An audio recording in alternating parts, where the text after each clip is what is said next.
So this is pretty huge news. I'm going to be honest. I was going to talk about the Steam Machine today, no matter what, but it would have been a lot more negative if this leak from, sadly, it's Bradley, who's a friend of the show. He's been on the podcast many times. I trust him. I also know other people who know him. He's very legit. If he says something's happening, it's happening.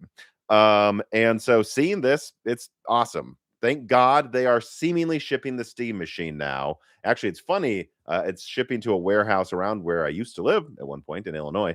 But the point of the matter is, all right, I think we can all have a sigh of relief here that the Steam Machine isn't going to launch in October or something. And I think that's critical because I'm sorry, the PlayStation 6, Xbox Helix, this thing is going to just look like a complete joke next to those.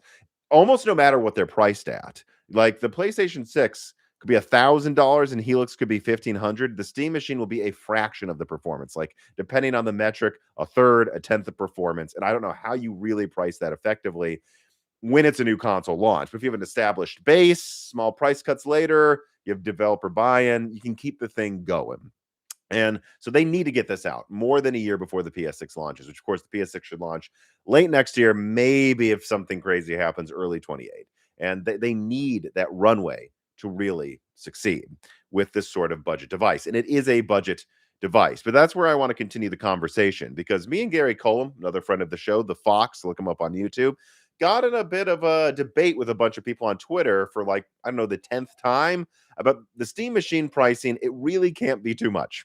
And I really do think that people have lost their minds and perspective when it comes to really estimating or what pricing to expect for any console, whether it's the Steam Machine, the PlayStation 6, or Xbox Helix. So let me go through these arguments. So first of all, this we'll see how well that thumbnail ages. By the way, I'm a little worried it's going to be more like Valve hell. But anyways, this is a video you can go and watch. Still, it did very well last year. I broke out a bomb and estimate the bill of materials, estimate the cost of the Steam Machine. Now, look, that was before RAM pricing was terrible. So take that and just whatever you see for the RAM, quadruple the price of that or double it, whatever it is at this point. But that bomb sheet still pretty much holds. My estimate for it pretty much holds. If you just change a couple things when it comes to pricing, like you take, and it's very sad that it costs more now, but like with the GPU, although I don't know, those bomb kits or the kits for the GPU they got for the Steam Machine, those might already have had this GDDR6 on them and been paid for. So I don't even know if I would necessarily change that. But for system RAM, yeah, look, I mean, for 16 gigabytes of this, I mean, I just sold some RAM on eBay actually, so I'm familiar with how much this stuff costs. Yeah, I mean, maybe double this if they got a good deal or something, maybe triple at most. But even then, you go from selling it at cost around here, 425, and now what? It's like $600 with like a small profit or something. Like even adding shipping, 650 at most. And so I'm sorry, like that's what you have to. Oh, and then of course the SSD double that price as well. So yeah, like 650. So I think that's important. This video from last year still pretty much holds. You just need to take the RAM, pretty much double that cost. Okay, like I just sold some RAM, like maybe triple, and then double the SSD cost. And that's kind of assuming they don't get special pricing, which even though they're not Sony, they would get better price. They're not buying this stuff on Newegg, guys. Okay. And so, yeah, I don't know, add 150 to this. And now you get to, like what? Like a $650 device after profit. If there even is a profit, maybe they'll sell it at cost. And so I just think people need to keep perspective on that. Now, this is just one point I'm making here about price for the Steam Machine. I'm going to continue and like make another point, a point that I made on Twitter that also demonstrates that I can't be that far off on this. And here's why. So Gary Colum was, like I said, was making the argument that if they go too high in price, there's a no man's land. And I agreed. I said that the $700 to $1,000 area is definitely a no man's land where you're costing more than the PlayStation 5, which is $650 with a Blu-ray player, by the way. It's $700, no Blu-ray player with a Steam Machine, and also like half the storage, lower performance. Like once you get above the price of the PS5, you're both a horrible deal compared to the PS5, but then also so it's above 700. So do you mean it's 800? Okay, well if it's 800, you're getting close to the PS5 Pro, which laughs at this thing in performance, or you're getting to the point where you're the same price as a mid-range gaming PC, or even a good mid-range gaming PC. Like, I'd probably advise most people if they were doing a gaming PC and they wanted to save money, get like a 7500 X3D, 7600 X3D. You can find those sometimes on Amazon for like 200, 250. And then or Micro Center with a motherboard, as you're about to see, and RAM that is bundled with it. And get like a 9060 XT. If you can find a 3060 12 gigabyte for 250, get that. Otherwise, a 9060 XT for 450 or something. It's a really solid level of performance there. You're like, I don't know, just under the PS5 Pro probably. And that's my point, right? You get that, and you're about at the price that this would be if it's over 700. Now, this is where a bunch of people would say, well, what about the RAM? Well, let's get into what these things cost, because people do not have perspective anymore. All right. So the Steam Machine is like really weak. Like really weak. It's using low end 6 nanometer cut down laptop GPUs from years ago. We're talking last gen stuff here. And then a budget Chromebook CPU. People are like, what? It's Zen 4. Guys, it's a usually 15 to 30 watt CPU with only 2 classic cores. It has 4 dense cores, budget cores, but that's it. Only 2 big cores. I mean, that thing is tiny. It's Zen 4. It's not Zen 5. It's not Zen 5 X3D. It is a budget, low end laptop CPU. This stuff is all old and all weak. For perspective, right now you can get an R5 7600. That's a 6-core Zen 4, and for $140 on what is this, Amazon or Newegg right now? I think that's Newegg. Yeah, on Newegg. Guys, what's in the Steam Machine is an underclocked version of a $140 CPU, and a $140 CPU that comes with a cooler, underclocked, vastly underclocked if you're doing multi-threaded workloads, because the C cores can only boost to like, what was it, like 3 gigahertz? It's like really, really low, whereas all 6 of these cores are going to get to at least around 4 gigahertz or something. So that's not all, though.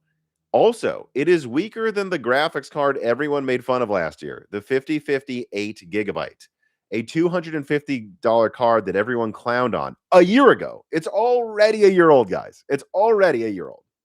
And this will be, with the Steam Machine will have a GPU 15-30% weaker than that.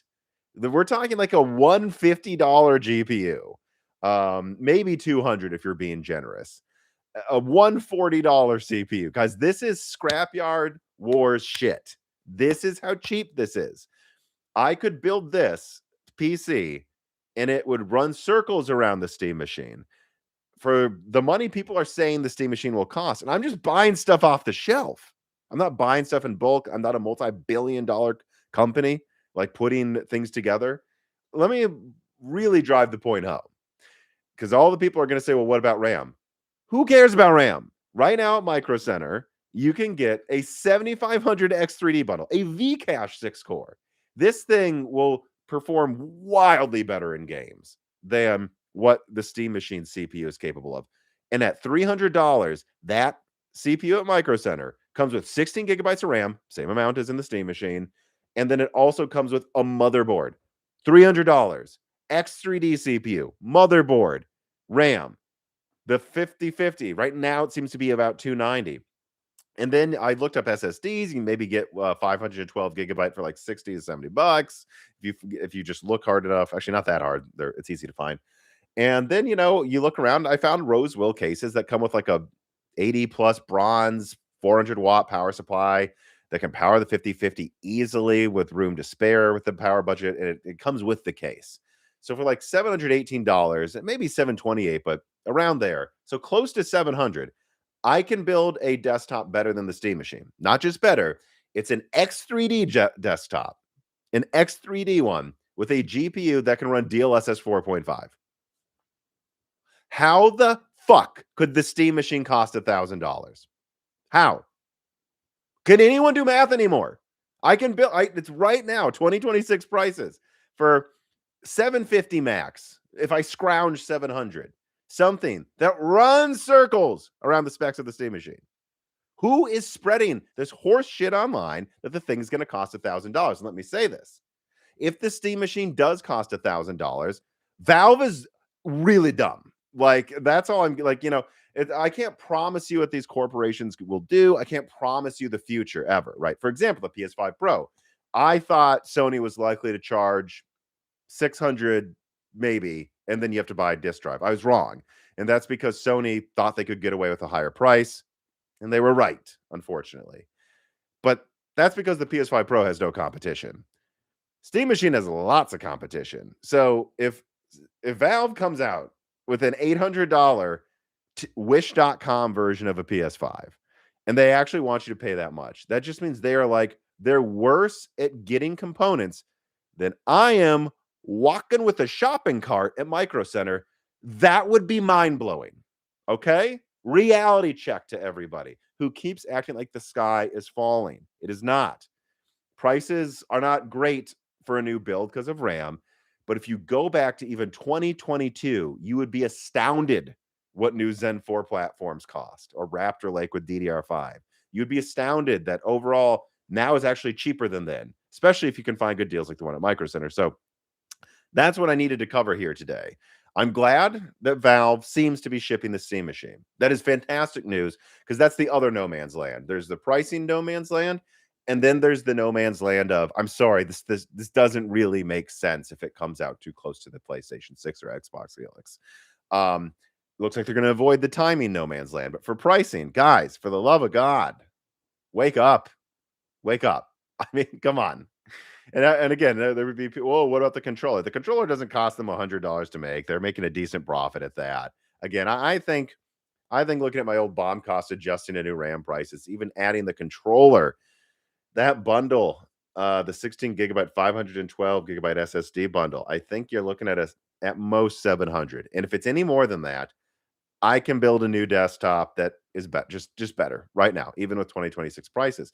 Now, look, there will be those that say, and I was going to pull up some tweets and clown on people, but I'm not going to do that. I think that'd be in bad faith. But like one thing someone said was, but you can't turn on this PC with a Steam controller. And it's like, is that the argument?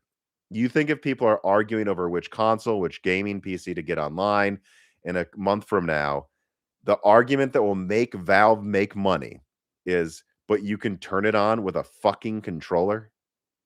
That's the argument now? That's why you get a Steam Machine? No. No dice. No Andrew Dice Clay on that one, buddy. That's not going to be the winning argument. That's not going to be the argument that wins. The argument is going to be, it is a mass market PC that cuts out the nonsense and gives you exactly what you need to have a good experience on a 4K 60 TV. Does that mean every game's running 4K 60? Not even close. You're going to be using an FSR. Hopefully some version of FSR 4 they port to RDNA 3. You know, it's going to be in performance mode, but it's going to look kind of close to a PS5, and you can use it to do all this other PC stuff, which on that note too, you know, sure, this PC that I'm showing on screen here, this doesn't come with a controller, and you're not going to, you probably can turn it on with a button on a controller if you just figure it out, actually. But it takes more setup. It's like, well, sure, but also it comes with a stick of RAM. And if I'm looking at this motherboard correctly here, I see 3 other DIMM slots. So when RAM prices come down, you can upgrade the RAM super easily to a higher capacity, probably than what the Steam Machine supports. Also, it has a 7500X 3D. That's going to be a good gaming CPU for years. And then what can you do? Upgrade to Zen 7. You can't upgrade the Steam Machine to Zen 7. You can't upgrade its GPU from what we know. You can upgrade the GPU, the CPU until 2030 after Zen 7's out. That to me is worth more than the frickin' on button controller argument. And that's the thing. There's trade-offs. A PC you build yourself like this on screen, this has other trade-offs that are benefits as well. So it's kind of a wash. You get the console-like experience, you get the cool form factor, although you can replicate a form factor like that if you build your own PC. I have a small desktop. You get the controller that's built to work with it well, and all the easy to set up peripherals that Valve will sell for this thing. That's on the pros. Well, then there's the cons. The PC I'm showing on screen here, you can upgrade to RDNA 5, you can upgrade to Zen 7, you can upgrade the RAM a bunch of times. So it's a wash. You get like, which one do you want? But ultimately what it means is if I can build this thing for close to 700, definitely below $800, and it runs circles around the Steam Machine, it makes no sense to me that Steam, a multi-billion-dollar company, could not themselves do better than me physically with a shopping cart at Micro Center. That just doesn't make sense to me. It doesn't. The economics don't make sense. The scale doesn't make. They should be able to beat me at least a little. And again, if they don't, I my takeaway isn't, oh, I'm wrong. My takeaway is we need to start worrying about the Steam Deck too, because apparently Valve, maybe the Steam Deck was a fluke. Apparently Valve can't make consoles any better than a guy with a shopping cart. Like, so that would be my conclusion, by the way, if they do charge something like $1,000. Yeah, I would say, oh, well, I'm worried about the Steam Deck too now. I don't know how they made the Steam Deck cheap, but something's wrong, and something's rotten in Denmark with this company when it comes to making hardware. But I don't think they will. Again, I'm not going to tell you exactly what price I think they'll get to, but I think $600 is still possible, and I definitely would be blown away if it was over 700. So, and that's it. That's the cap. If it's 700, I can see an argument for it because of the benefits, and it's still a little cheaper than a stronger PCI make. You know, you get some benefits here and there. But if it's over 700, I'm at a loss for words at what's going on at Valve and how poorly they planned for this launch, right? But I don't think it will be. I think if I were to guess, it's probably going to be 600. I think that's the sweet spot. Just same price as PS5, but you get the openness of PC. Or who knows? I still think there should be a version without a controller that launches for $499. I think that would be the real killer product because everyone owns something, right? Yeah, someone has an 8-bit DOE, an Xbox, a PlayStation controller already, maybe the last Steam controller. Everyone has something at home. I think it still comes with RAM and an SSD, like so, but a no controller version pre-installed with SteamOS for $499 is, I think, actually the direction where you crush it. But we'll see. Or they just still give it a controller at $500 because, well, like they said, there's no RAM in the controller and they got to entice you somehow. I don't know. We'll see. But anyways, reality check on the pricing thing here. I'm just seeing wild stuff out there again, and it feels like I have to do this update every couple months or something. Okay, so next up, I will get to the PlayStation DRM thing, but two things first. Please like the video. There's over 1,000 of you watching. I'm about to talk about why PlayStation is messing with DRM, but like the video first and make sure you're subscribed. Double check right now below. Are you subscribed? YouTube unsubscribes people. Please do so. It does help the channel a lot, and it does help us get recommended more if a video gets a bunch of subscriptions. And then in addition to that, well, I might as well do the ad now. This piece of content is sponsored by Micro Center. I was just basically being an evangelist for Micro Center, and it's pretty self-explanatory why. I mean, you can right now get a 7500 X3D motherboard RAM for $300. Really, that's about the price that the 7500 X3D should be by itself, and that's just absolutely insane. In addition to that, they are having an Apple savings event right now. If you're interested in one of their new, as Apple slowly becomes the price conscious budget brand, apparently, with the Neo and all of that stuff. So please check out that link in the description. Also, they are giving out free USBs at their Micro Center Austin location. You don't need to buy anything. You just need to go to the store and you will get a free 128 gigabyte SSD USB after signing up. Same thing. They just rebuilt their North Jersey store. Sign up for information and you can go get a free 28 gigabyte SSD. And then finally, there's a link in the description as well to Micro Center News. Please, clicking on those links helps the channel a ton, even if you don't buy anything. Although you also don't need to buy anything to get those free flash drives. So I don't know why you wouldn't do that. But yeah, thanks to Micro Center for sponsoring this. Support the channel by checking out Micro Center today. I don't know what noise my mouth just made there. Good Lord. Okay. Let us now go back to the sharing. So that was the big Steam discussion. Let us put down a timestamp for the PlayStation stuff. Oops, I wrote down the amount of people watching, not the timestamp. Actually, where is... There it is. YouTube moved where they showed the live thing for me. All right. There we are. We're just over 21 minutes. It's time to get into the PlayStation DRM stuff. So, right. I didn't pay a ton of attention to this right away. I've just been busy this week trying to take it easier over the spring and summer on a slower hardware year. Although with N1X coming out and Steam Machine, actually, this is still ending up being a pretty interesting year to cover the industry.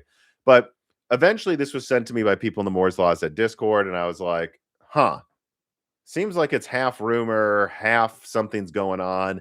I'm not going to pay the most attention to this right away, but I'll say I did not like the Xbox, DRM scandal saga crisis that happened with the Xbox One, nor did I like, I've never liked DRM at all. So if Sony were to do this, I'd actually be pretty pissed. I'm gonna level with you. And so I just kind of didn't look at it too much. But then I had a couple developer sources reach out to me, and I spoke with them back and forth. As always, I have my connections at PlayStation and with a lot of game devs where they can just kind of I can just see what's in the back end basically if I want to. And in seeing that, like, it became clear that there are some things going on here where people are maybe worrying too much, but also Sony's not being very good at messaging. But let's just read their statement. There was this thing that popped up where someone said that there's a 30-day DRM check. And the worry would be that moving forward or eventually, Sony would say, if you get a digital game, guess what? If you want to play it offline, like let's say you lose internet for a month, well, too bad. On day 30, you can't play that game anymore unless you find a way to sign in.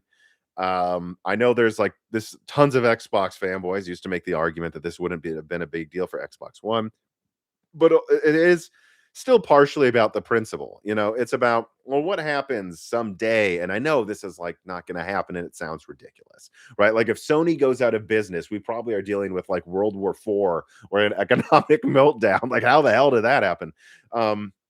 But it's just you want that peace of mind. When you buy a game, even if it's digital, you should own it. I truly do believe that.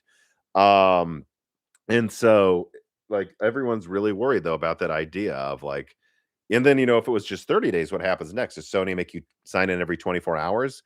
Xbox One was going to do that. So then what happens if you turn off your PlayStation 5, throw it in a suitcase, go on vacation, boot it up a day later, and oh, sorry, you're not signed in. You haven't been signed in for 24 hours. You're screwed. That is what everybody's worried about. Now, then, though, PlayStation put out this thing where they said players can continue to access and play their games as usual.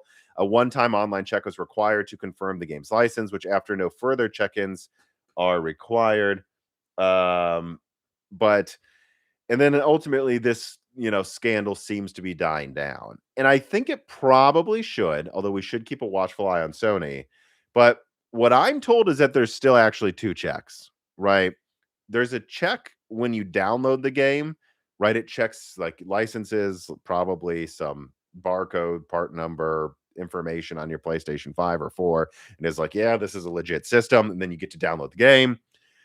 And then they have, according to the people I've talked to, right? According to the people I talked to today, in the back end, there's still a second check, at least with some games. And it would be after 30 days, currently how it seems to work, they rescan again, and they can either deactivate the game, or if you don't scan, the game deactivates, or who knows? And this is speculation. I would speculate they might install some code on there to brick jailbroken systems. Like this is their way of getting around the hackers. And so let me back up here and tell you why they're doing this and why I think now. So in the past month, for those who don't know, and I'm not going to link to it because I don't want to share that type of stuff. I actually do believe that game devs should be paid for their work. But in the past month, a new exploit was found, created, shared for both PS4 and PS5, where apparently there's some app you can install on your PlayStation 5, and then you go offline, and then you use the app in modified save files with specific games to jailbreak the system. And then as long as you leave that system off, theoretically, you could install a bunch of pirated games. But it's not just that. There's apparently a way to download the game, use this method to, after you go offline, to just keep playing the game. But then you could pull out your PlayStation app and say you want a refund of the game. So you just download 100 games and then cancel a credit card, or say you want a refund on all of them before the 14-day return window ends, but then leave your PlayStation offline, and through this hack, keep the games working. And that's not something Sony wants. And I'm sorry if I'm butchering it, but like how this works, I don't really care that much, because any more than I care just to be able to communicate what's going on, just because I don't like piracy actually at all. I'm pretty anti-piracy. But basically, there's a new method of jailbreaking PlayStations, and Sony's worried. And that happened just before this weird DRM stuff started showing up. So again, this is kind of speculation, but I'm sorry, connect the dots, guys. Like this is clearly as a result of that. And what I believe Sony's worried is that exploit takes off, all these games are downloaded, like moved to some repository where you can download them, like a lot of piracy hosting websites for other systems, and then they're screwed, and that's why they're moving about this quickly. And I won't get specific because I don't want to expose any of my sources, but like I've seen conversations between some people and talking to Sony, and Sony kind of sounds unsure of how they're going to go about this. I know they sound like, publicly Sony is like, don't worry, blah, but behind the scenes, the impression I get from what I've read from sources who provided me with some of these conversations with Sony is that Sony's not sure what they want to do yet. That the DRM stuff that's been popping up is them probing, seeing what can work, seeing how easy it is, seeing how reliable it is.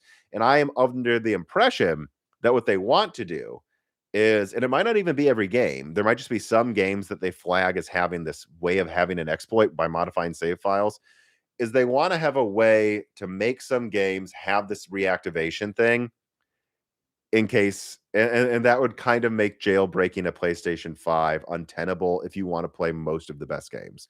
Because if you had to still log on every 30 days, and when you log on, it bricks your system because it notices it's jailbroken. And if you don't, well, the game deactivates itself after 30 days. That means that it's not really feasible to jailbreak a PS5. You're not living a second class citizen lifestyle. You'll be living a 10th class citizen. Well, it'll suck.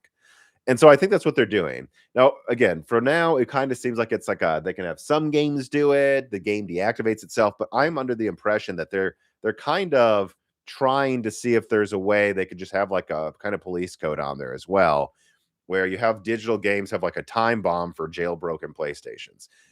Again, no information proving that. That is what I believe Sony's playing around with, though, because it just doesn't seem like they're quite sure what they want to do yet.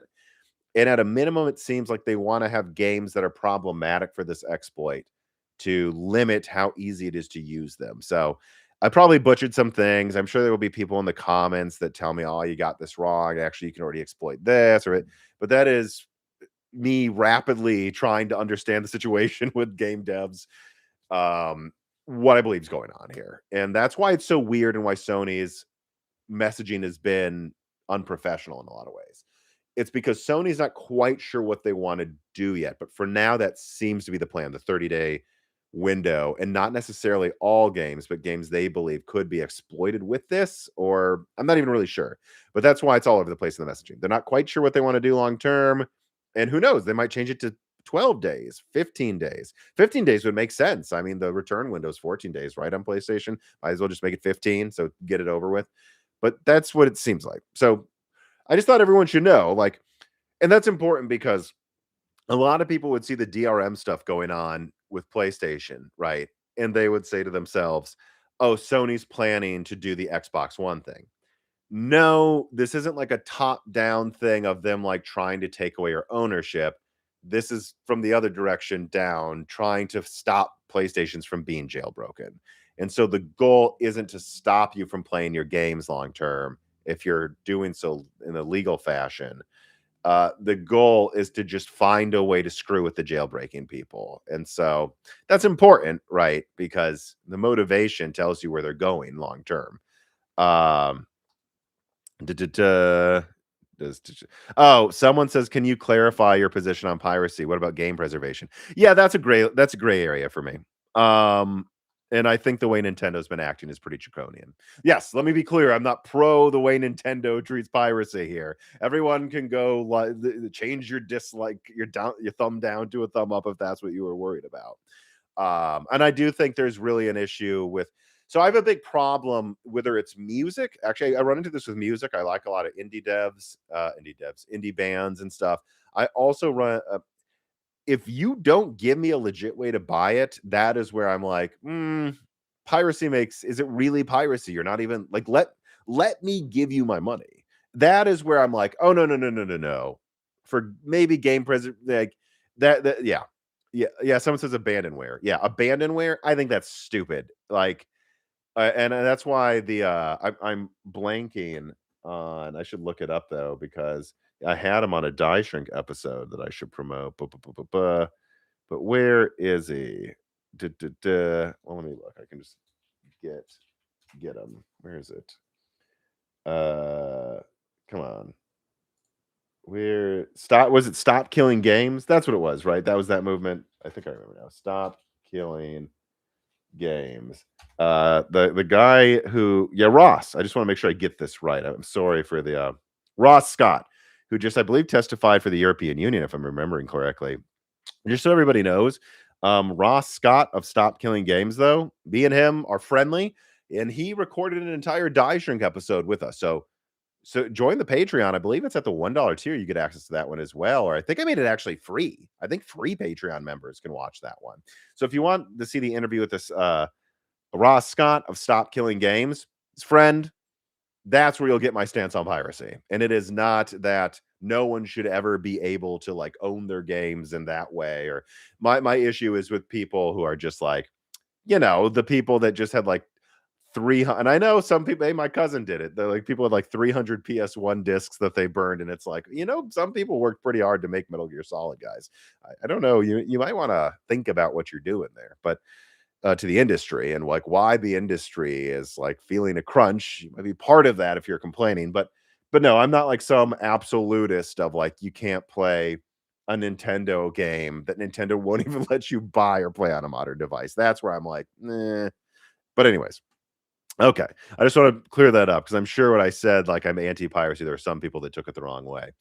All right, let us now then move on to the next thing here. Well, quite a hot topic, an episode full of hot topics here.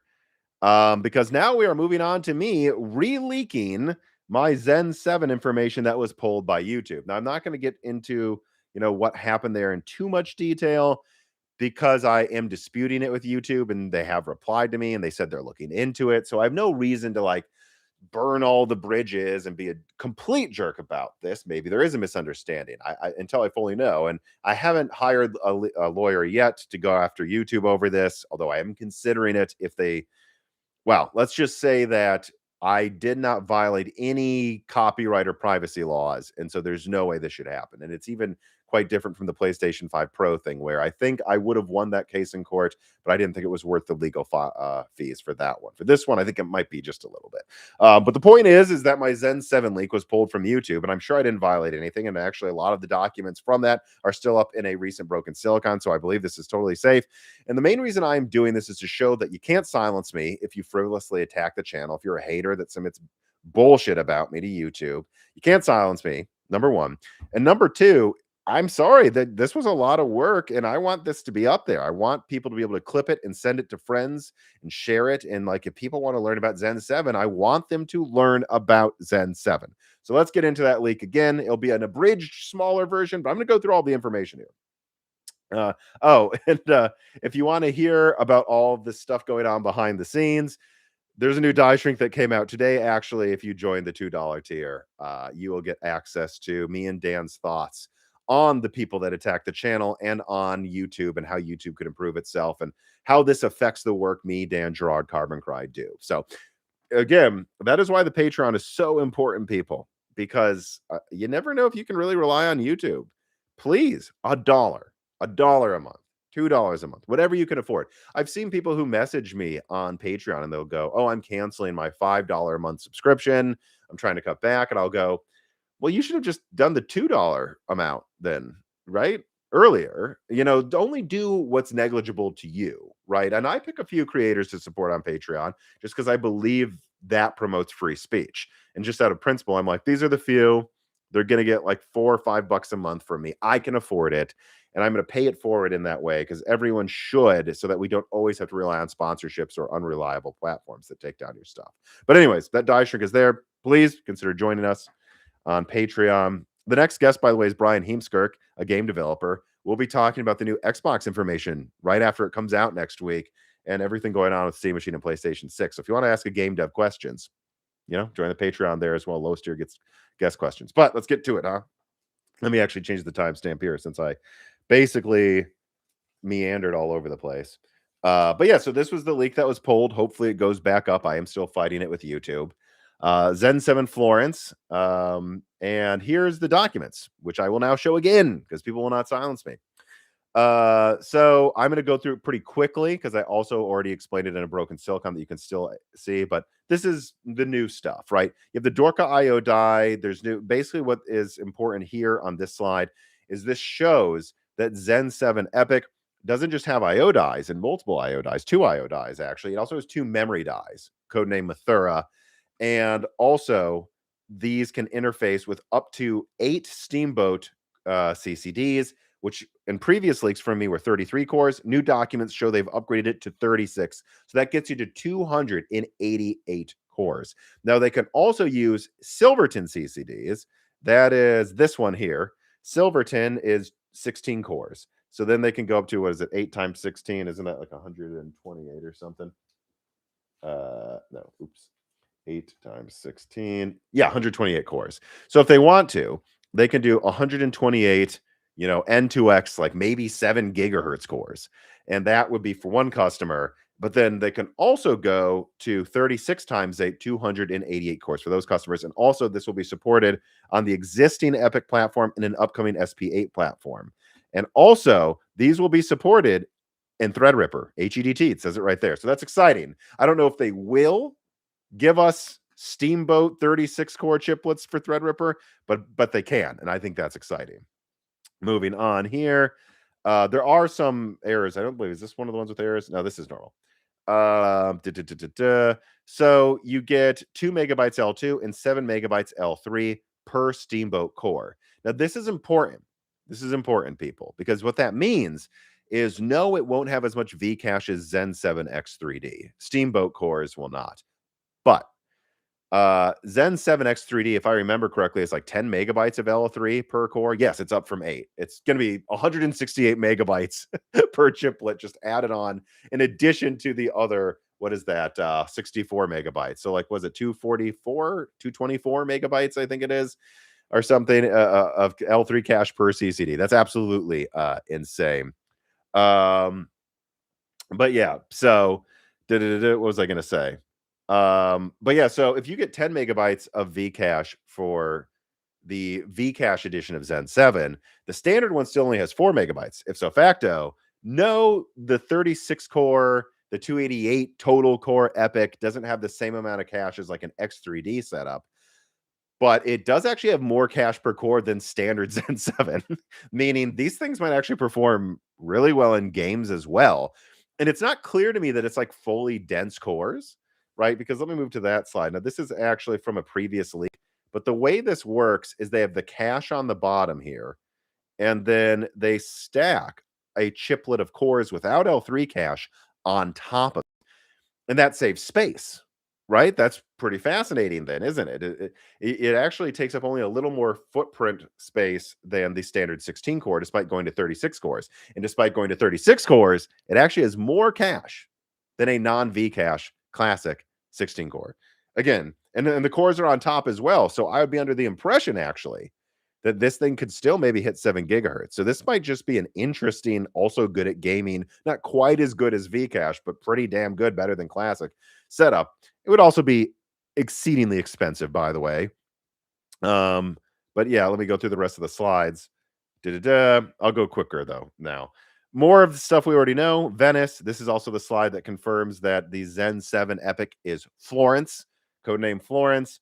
The only other really interesting thing here is that you can see, where is it? Here, PCIe Gen 7 comes with seemingly some sort of Zen 7 Plus platform that comes out in like 2029. So Zen 6 comes out this year on EPYC, Zen 7 comes out 2028, and then apparently there's a PCIe Gen 7 update IO die coming in like 29 or something. And I would also assume that that uses DDR6. Another thing of note, I was under the impression that Zen 6 would probably have a DDR6 offering and that Zen 7 would be all DDR6 on EPYC and probably just DDR5 on desktop. In fact, that was one of the things that surprised me when I leaked that Zen 7 was still going to be on AM5. I'm like, oh, I thought that might use DDR6. Well, now we know why a little more. Apparently just DDR5. And so they can fit Zen 7 on AM5 because they aren't going to DDR6 until after initial Zen 7. I don't know if that's because they expect it to be too expensive, delayed, or who knows? Maybe Zen 7's turned out so well in managing bandwidth that they don't need DDR6. We'll have to see, but I think that's very interesting and makes me more and more confident that actually Zen 7 will be perfectly fine with bandwidth on AM5. It's not going to need quad channel or DDR5 because, in fact, a server of Zen 7 will also still use DDR5. And then this is another slide that I think was important as well. Again, long story short, people can clip this and share it if they want to. But the point of the matter is that this shows, look, for Rosenhorn, Mathura die, for Rosen. This confirms the code names of these dies over and over. And then it also says backwards compatible with Keter and Weishorn, or Weishorn, I would assume you'd say. Weishorn? What? That's Zen 6. Think about it then. What that means, what this is showing here, is that there is cross compatibility with Zen 6 and Zen 7 and all of their chiplets between the Zen 6 IO dies and the Zen 7 IO dies. Meaning you could put Zen 6 cores on the new IO die. You could use the old Zen 6 EPYC Venice IO dies with Zen 7 and maybe make a budget offering for customers that don't need the latest IO for EPYC. And Steamboat should fit on AM5, meaning that was the big, click on me thing in my thumbnail for this. That means theoretically they can put 236 cores, 72 cores on AM5. Theoretically. Will they? I don't know, but they could. Let me see here. And what was the other? Oh, yeah, this shows that there's 2 memory dies as well. Also, this shows DDR SS8 or B interface. And this is something that I found online on someone's resume who worked at AMD, confirming this leak as well from public information. All right. And now let me just get through this quickly here. This is the leak. I'm going to go down it quick just to make sure it's online, even though YouTube pulled my other video. So, right, Florence and Grimlock leak. Point 1 here, Prometheus Zen 7 classic cores for EPYC, laptop, and desktop, and they all use TSMC A14. Yes, it will be expensive if you put Steamboat on AM5, though, because every document I find with Zen 7, it's like A14, A14, A14. Will that mean there's not going to be some budget, A16, N2C variant? I don't know. But so far, everything keeps saying A14. It seems like AMD is going to be very aggressive with their nodes moving forward. Zen 7 should achieve a 15 to 25% IPC uplift over Zen 6. I ran this by all my AMD sources, and they agreed that this is about the target AMD is trying to hit. Now, where does this target come from? 15 to 25. Is it me hedging? No, I'm just giving you the ranges of the benchmarks I've seen. So I had one person at AMD tell me that they are getting an 8% IPC uplift from Zen 6 just from the new cache alone. That's it. Nothing else with the core architecture, nothing with increasing the amount of, just from the new cache design alone, they're getting an 8% IPC uplift. That's before you even factor in the new cores. So 8% would be like a worst case scenario. It's just one team at AMD is getting that. There's multiple teams that come together to make the final core in SoC. And also, there's simulated Spec Int 2017 benchmarks that show, depending on how much power you give it, you get 15 to 25% IPC uplift. And it's higher the lower you go, I believe is what it was, if I remember correctly, or something, right? Or actually, I don't remember which way it was, but IPC is really an imperfect thing, people. You'll get a lower or higher IPC depending on which clocks you test at. You test 4 gigahertz versus 4 gigahertz, 5 versus 5, 6 versus 6, 7 versus 7. And so I don't remember which way it went, but you could see a situation where Zen 7 is built for higher core clocks. And so actually, if at low clocks, it's a smaller IPC increase, but at high clocks, it's a higher IPC increase than what you get with Zen 6. But so that's one place that I extrapolated from for 15 to 25. Also, I just saw a 20 benchmark simulation roster, and they showed a 16 to 20% performance uplift for Zen 7 over Zen 6 and non-gaming apps at same clocks. I don't know if it was at same clocks. It was just 16 to 20%. But again, so that's where I get this 15 to 25. And then, so that's where it all comes from. I saw some Spec Int simulations where they got a 25% IPC uplift. I saw some where they got 15. Most were 16 to 20. That's where I get the 15 to 25% range. I mean, I'm completely open about this, so no one thinks I'm just pulling these numbers out of my ass, where I get to this estimate. And then let's just move on here. So, yep, EPYC Florence Zen 7 scales to 8 times 36 cores. 7 megabytes of cache per core. Yes, that means 2 gigabytes of L3 on one of these full configurations. It has 2 IO dies, 2 memory dies, and 8 Steamboat dies, or CCDs. And a Steamboat CCD is actually a cache die, not Vcache. It's a die, a cache die with a core die stacked on top. So actually, that would be 16 plus 4, 20 chiplets goes into a Zen 7 Steamboat EPYC. Wow, look at how much AMD's go. Look at where AMD's gotten to from when they just had like, what was it, 4 chiplets for Zen 1. Now we have 20. And there's a document saying that these could be used with Threadripper. I can't promise you they will, but we'll see. All right, now this is where we get to the gamer time stuff. That was EPYC stuff and architecture. What does this mean for AM5? What does this mean for Grimlock Ridge? Well, Grimlock Ridge uses can use 2 of a lot of things. It can use Silver King, which is the short king. That's how you remember it. Silver King is a short king. That's the tiny budget 8-core die that's efficient. That's meant for budget Zen 7, so they can still sell you 8 cores effectively on desktop. And it's also tweaked to be more efficient. That is the CCDs they add to laptop CPUs to increase core counts for Grimlock Halo and Grimlock Point. So that's Silver King, tiny 56 millimeter square die. And then there is Silver Ton, which has a 98 millimeter squared chiplet with 16 cores on it. This is like the 7 gigahertz one that can add Vcache. That's your traditional. That's still pretty big CCD, by the way. That will make this expensive. And then if they put in the effort, and I think there might be some effort mapping stuff, though, and really making it fit under that heat spreader for AM5, but I do believe they can probably do it. There's an 107 millimeter squared plus 117 millimeter squared, but remember, they're stacked CCD. And I also happen to know this. So let me pull up a diagram here to convey this to you. All right. So here is Grimlock Ridge. And this is an actual render based on the dimensions that I have from documents. So this is what it will look like. It won't be glowing with an arrow pointed at it, but this is more or less what it looks like. So this is the 98 millimeter squared version. What you need to know is that the width, this is the width, this is the length. The width does not change between the Short King, Silver King, the 16 core you're seeing here, Silver Ton, nor Steamboat.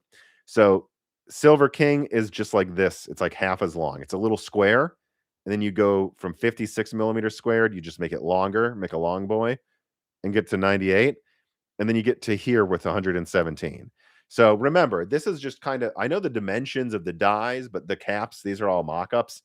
I have no reason to believe that this couldn't just be moved a little bit up here, and then you could just have 2 36 cores, get to 72 cores.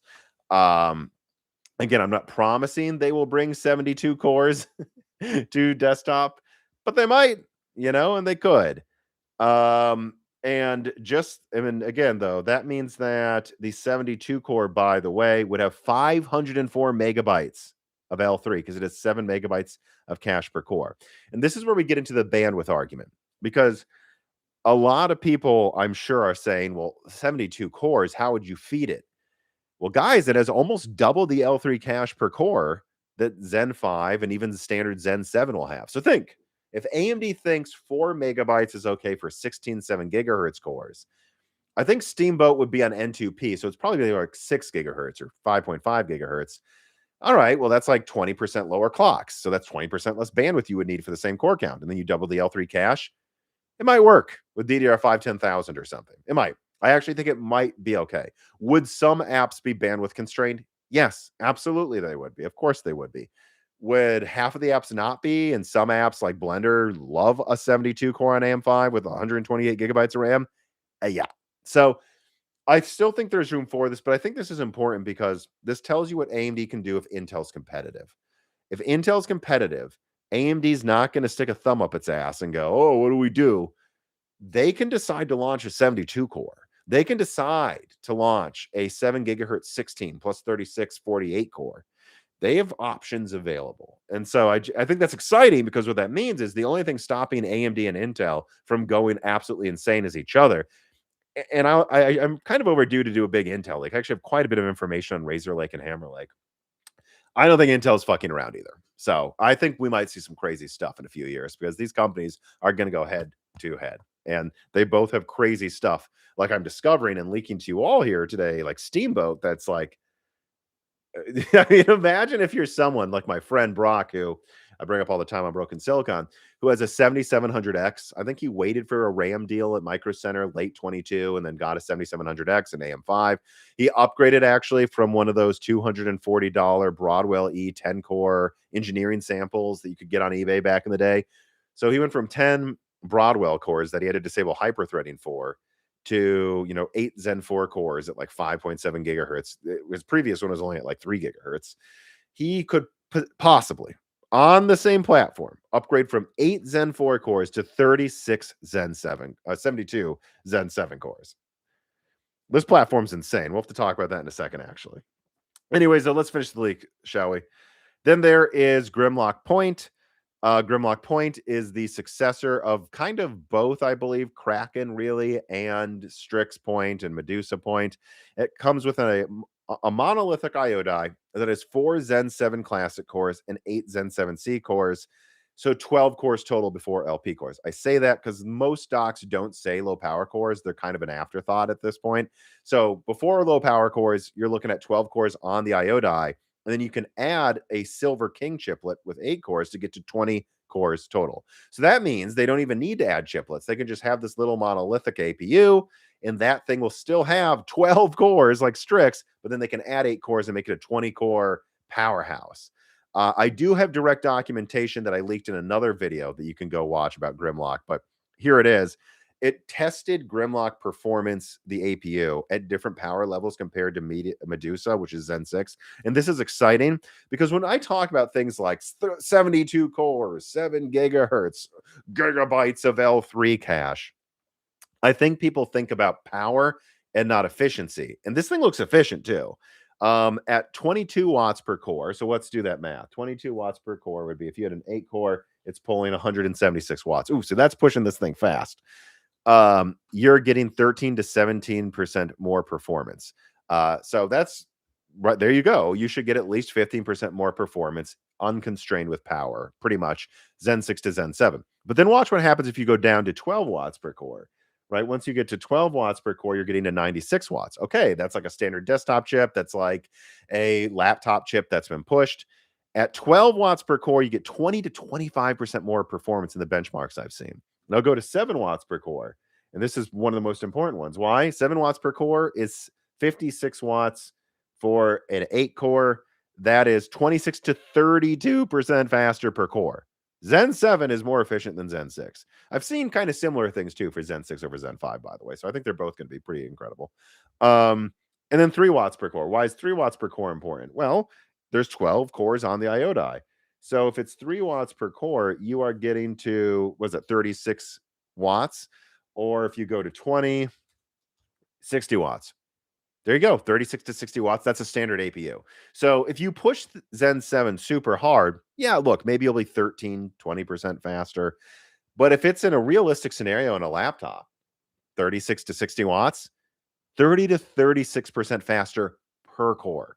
So this is going to be another efficiency revolution, I believe, and really a performance revolution for laptop. And then there's Grimlock Halo. This has a monolithic IO die with 8 Zen 7 Classic, 12 Zen 7C cores. So that's 20 cores. All right, 20 cores just on the IO die. That's exciting, by the way, because again, you can save money not adding more chiplets like you have to with Strix Halo.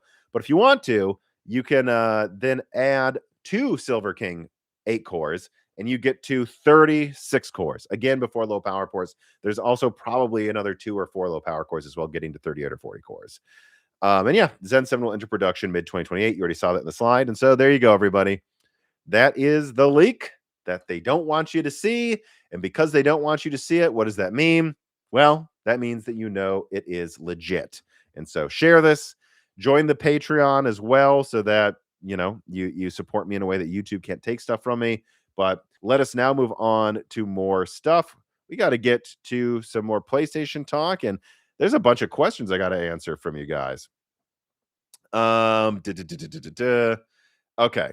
Actually, let me start getting through those questions now before I get to the other thing, because I'm worried YouTube's deleting some of the questions, and I don't want them all to disappear. So again, if your question was deleted and you're in the Moore's Laws of Discord, just submit it again in the after video chat section. Like, near the end, like put in all caps, it deleted my question, you didn't answer it, can then type it again and maybe I'll notice.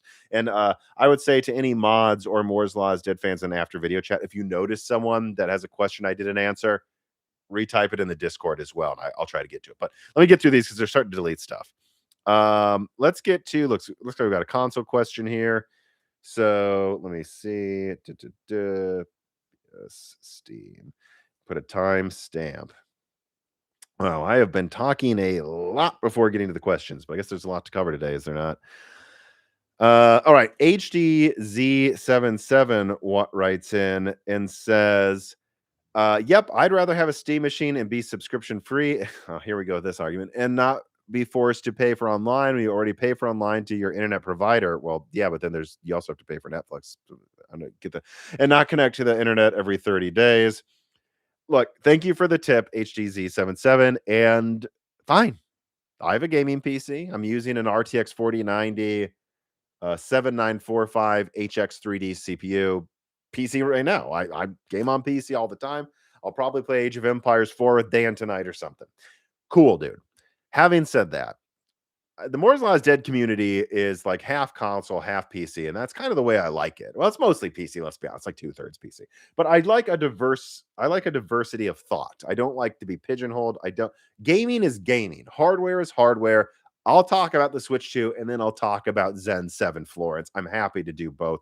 I like talking about PC hardware and gaming hardware in general, and I'm not going to hate. I think plenty of consoles are just as cool as PC, and often they're more interesting because they're more unique than the difference between a 50/50 and a 50/60. But that's you, man. And if you belong on PC, God bless, enjoy it. But there's a lot of people that do like the ease of use of a console, and they don't see it as a subscription fee, or they don't see it as mandatory online. Like you get free games every month with PlayStation, and some of them are like big ones. Like I got Dead Space, I think, remastered. Another horror game too. I'm not remembering what it was.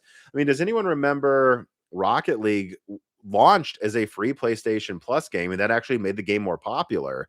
I didn't have to pay for Rocket League, guys. So a lot of people on PlayStation HDZ think the subscription easily pays for itself in free games. Now, that might not be you, and that's fine. Do whatever you want to do. But it's not apples to apples to say you have to pay for online and you're losing money. A lot of free to play games and big online games on PlayStation don't require online. So you're wrong. And single player games, you're wrong again. So if you just want to play a bunch of PlayStation single player games and, like what's it, like Fortnite or something, and that's a lot of people that do that, you're actually not forced to pay for online. So you're wrong, HD. You don't always have to. And then you don't have to connect to the internet every 30 days either. Also, a lot of Steam games still make you do that, by the way. So might want to check your facts on that one. I've had Steam do that to me. I believe Steam's gone out of their way to roll back the DRM crap, which is great. But I've had PC games do that to me too. So let's just be consistent here. Do you have to pay for online? No, you're highly incentivized to, but it's not as simple as a yes, no. Oh, we have to factor this into the cost of the Steam machine because you don't have to pay for online. Blah, blah. No, I don't buy that, actually. It's up for debate. And that's not how anyone's going to think about it deciding these things, or 99% of people. They're going to look at the Steam machine and they're going to go, if that thing's $800, no way, Jose. If that thing's $600 or $500, awesome. And they're not going to go, ooh, but PlayStation requires on. That's not what they're going to say. But thank you for writing in. And again, if you want a game on PC, game on PC. Sarcastro78 writes in, usually sarcastic, and says, "Hi Tom, the government just told me, where's this going, man? That I'm weeks away. I'm weeks between paychecks. So here's a bit to you and the team. He's making a joke, like he's making fun of like the thing that I keep doing of like, don't give me any more money than you can easily afford. But I assume you're not actually weeks between paychecks here. Glad to help your work the last few weeks. Dan is cool, but you, eh. Well, if you want to pay me to support Dan, I pay Dan. So I'm fine with that as well.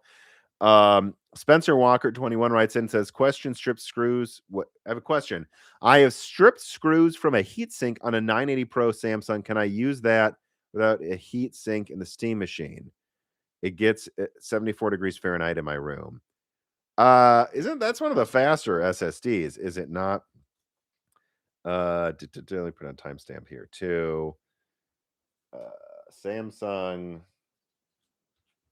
980 Pro. That's one of the fastest ones. I know you're all chatting or typing that yes, it is, Tom. You're stupid. But I'm trying to not go through the live chat. I'm trying to go in order, so I don't see you typing to me right now yet. Oh, that's a Gen. Oh, it's Gen 4. It is a faster Gen 4. I mean, it should probably have a heatsink, honestly. Um, well, do we know exactly how the insides of the Steam machine look? Do we know if the SSD might just touch a heat sink that is also used for other stuff? Until we know that, we're not too sure. Also, there's ways of cooling an SSD at least a little bit. If you can't get the heat sink on there, you can get some thermal pads and then just like a copper plate, like a little. People just sell like copper squares on Amazon. If you are really worried about that, I would just a little a thermal pad, and then like a 1 millimeter thick copper thing on top. That'd probably be enough. I would just do that. But that's a fast enough SSD where I think you should probably have something there cooling it. All right, so I see. Let's see. Wait. I'll get to this one in a second. Let me get through some of these console. Well, nah. Let's pivot back to the CPU questions. Actually, the real cool water writes and it says, if I'm going to spend a fortune on upgrades, I might as well just wait for the new AMD chips. Right? I'm still on a 10850K. 10850K. That would be comment like. What are your specs? 5.2 gigahertz, as long as it's hitting 5 gigahertz and keeping it, because I had a Comet Lake laptop and for bursty workloads, it was plenty fast. It would hit 5 gigahertz and even stay there for a couple of minutes, and that was nice. But if I were to play a game, like I think I probably playing Battlefield 2042 or Battlefield 5 back then, it would just really stress all 6 cores, and that 5 gigahertz CPU would turn into a 2.8 gigahertz CPU pretty quickly. And I eventually started getting better performance on a Hawk Point APU tablet because the CPU just could keep up with in the 128 player battles of 2042. So as long as that thing's holding 5.2 gigahertz, what you have is a 10 core Zen 2 effectively, right? That it's about the same IPC. But what if Zen 2 had a unified 10 core and it was clocked 10% faster? Yeah, I mean, look, as long as you're gaming at 60 hertz, you're totally fine. If you're gaming at 120, there's issues after all the security patches, I'm sure. But if you're happy, you're happy. Just keep gaming that way. I always say, like I just had a contact of mine ask me a personal question about his PC. He's like, should I sell my 3090 for a 5080? And I was like, well, your 3090 has 24 gigabytes, so it's actually going to hold its value for a while. I mean, I don't think net on net you're going to lose money, right? You know what I mean? Like the 5080 worth $1,200 now, or he saw a way to get one for that price. That will be worth $800 in the future. Your 3090 that's worth like $600 now, I'll probably still be worth 400, 500. It's probably going to lose the same amount of money over time that 5080 will because it has more RAM. So unless you're unhappy, I would keep it. And he's like, oh, I just play World of Warships. I'm like, then why do you need more than a 3090? I mean, to this day, I think the 3090 is just at that level where it's hard to complain. 3090, 90, which is like what? Like weaker than like a 90, like a 9070 kind of in performance, if I'm remembering correctly. Like that's enough, So it just depends. Are your games falling apart? I mean, I just showed you that Micro Center deal. There's also the Minis Forum motherboards. Go check out my last podcast with Wendell. I have a link to one where you can get a 16 core Zen 4 motherboard that comes with the heat sink and it's the motherboard's built onto because it's a mobile CPU, but it's still basically the desktop version for like $400, sometimes $300. So you're getting for the price of a 8 core, a 16 core, a motherboard, a heat sink. It just and then here's the question. How much can you sell your old stuff for? See, this is where you got to remember. You got to remember you can sell your old stuff. So if I go to eBay right now, which apparently has to check my browser for some reason, 10850K. What does this sell for new? Used. Decent price. It is an interesting 10 core. I suppose that makes some sense. You're going to get at least $150, maybe $200 for it. So think about what I'm saying. well, let's say you get 150, and that's like you're just giving it away because you want it to sell quickly.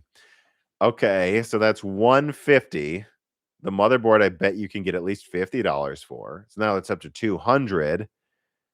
My dude, sell your DDR4. You're now probably above 300. I just showed you a Micro Center deal where you can get a 7500 X3D, a motherboard, and RAM for 300. You might profit upgrading. So that's the reason you do it. There's the waiting, but then there's also, wait, can I profit by upgrading? I did it with a Radeon 7 during a mining boom. I sold my Radeon 7 for $2,000. Not because I didn't like it. I loved that card. I thought the red cooler was really cool looking. But at the end of the day, I'm like, I think this is irresponsible fiscally if I don't sell this and just get a 3070. And I did for like $600. So, it's not just about what you can wait for. It's about, could you actually make money or just spend only like $20 net? And I've kind of convinced myself you should get the 7500 X3D bundle, actually, that I just showed earlier at the Micro Center portion. I've kind of convinced myself of that. Let me keep scrolling down here. Let's see it. What is it trying? Okay. So we have Mr. Inobi Haradwa JR6013. Very long name, but okay. He says, when will we get a 192 core consumer grade for normal PC with 120 gigabytes of RAM and 128 gigabytes of VRAM? So this is some weird console-ish APU, and I just want under $2,000. Never, because of inflation, right? I'm sorry, like inflation is what it is, and now there's these wars in the Middle East and oil shortages. Inflation dictates that's never going to happen for that price. Now, adjusted for today's prices, I don't know, maybe, but no, ma'am. You're not going to get a 192 core with in total 256 gigabytes of RAM for under 2,000. I don't think ever. And it's weird to say that, but I mean, I guess never say never. Who knows if some budget 3D printed version of RAM comes and, they have some way of just really cheap crap RAM they can make, you can buy for $100 in the future. I never say never, but for the foreseeable future, the answer is no. Shouldn't have to pay for cloud saves on PlayStation Plus. Charitard, who usually makes me laugh when I see their name. Thank you for writing in.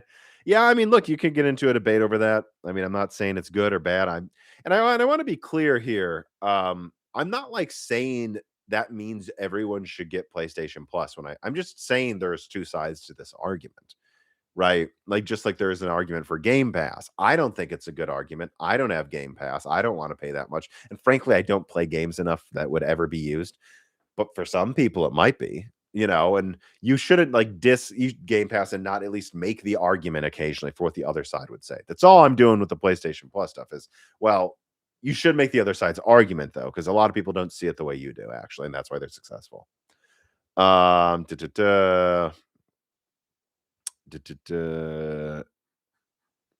see people are arguing endlessly over those comments I made. Common Sense OG1 gigahertz or GZ writes in and says, how much longer to the end of 8 gigabyte budget cards, or will Nvidia and AMD rely on few? I think next gen. Well, it depends what you mean by budget. Will there be an 8 gigabyte 6000 series GPU, like a 5040, a 5030? Probably. Or 6040, I guess, 6020. Probably something.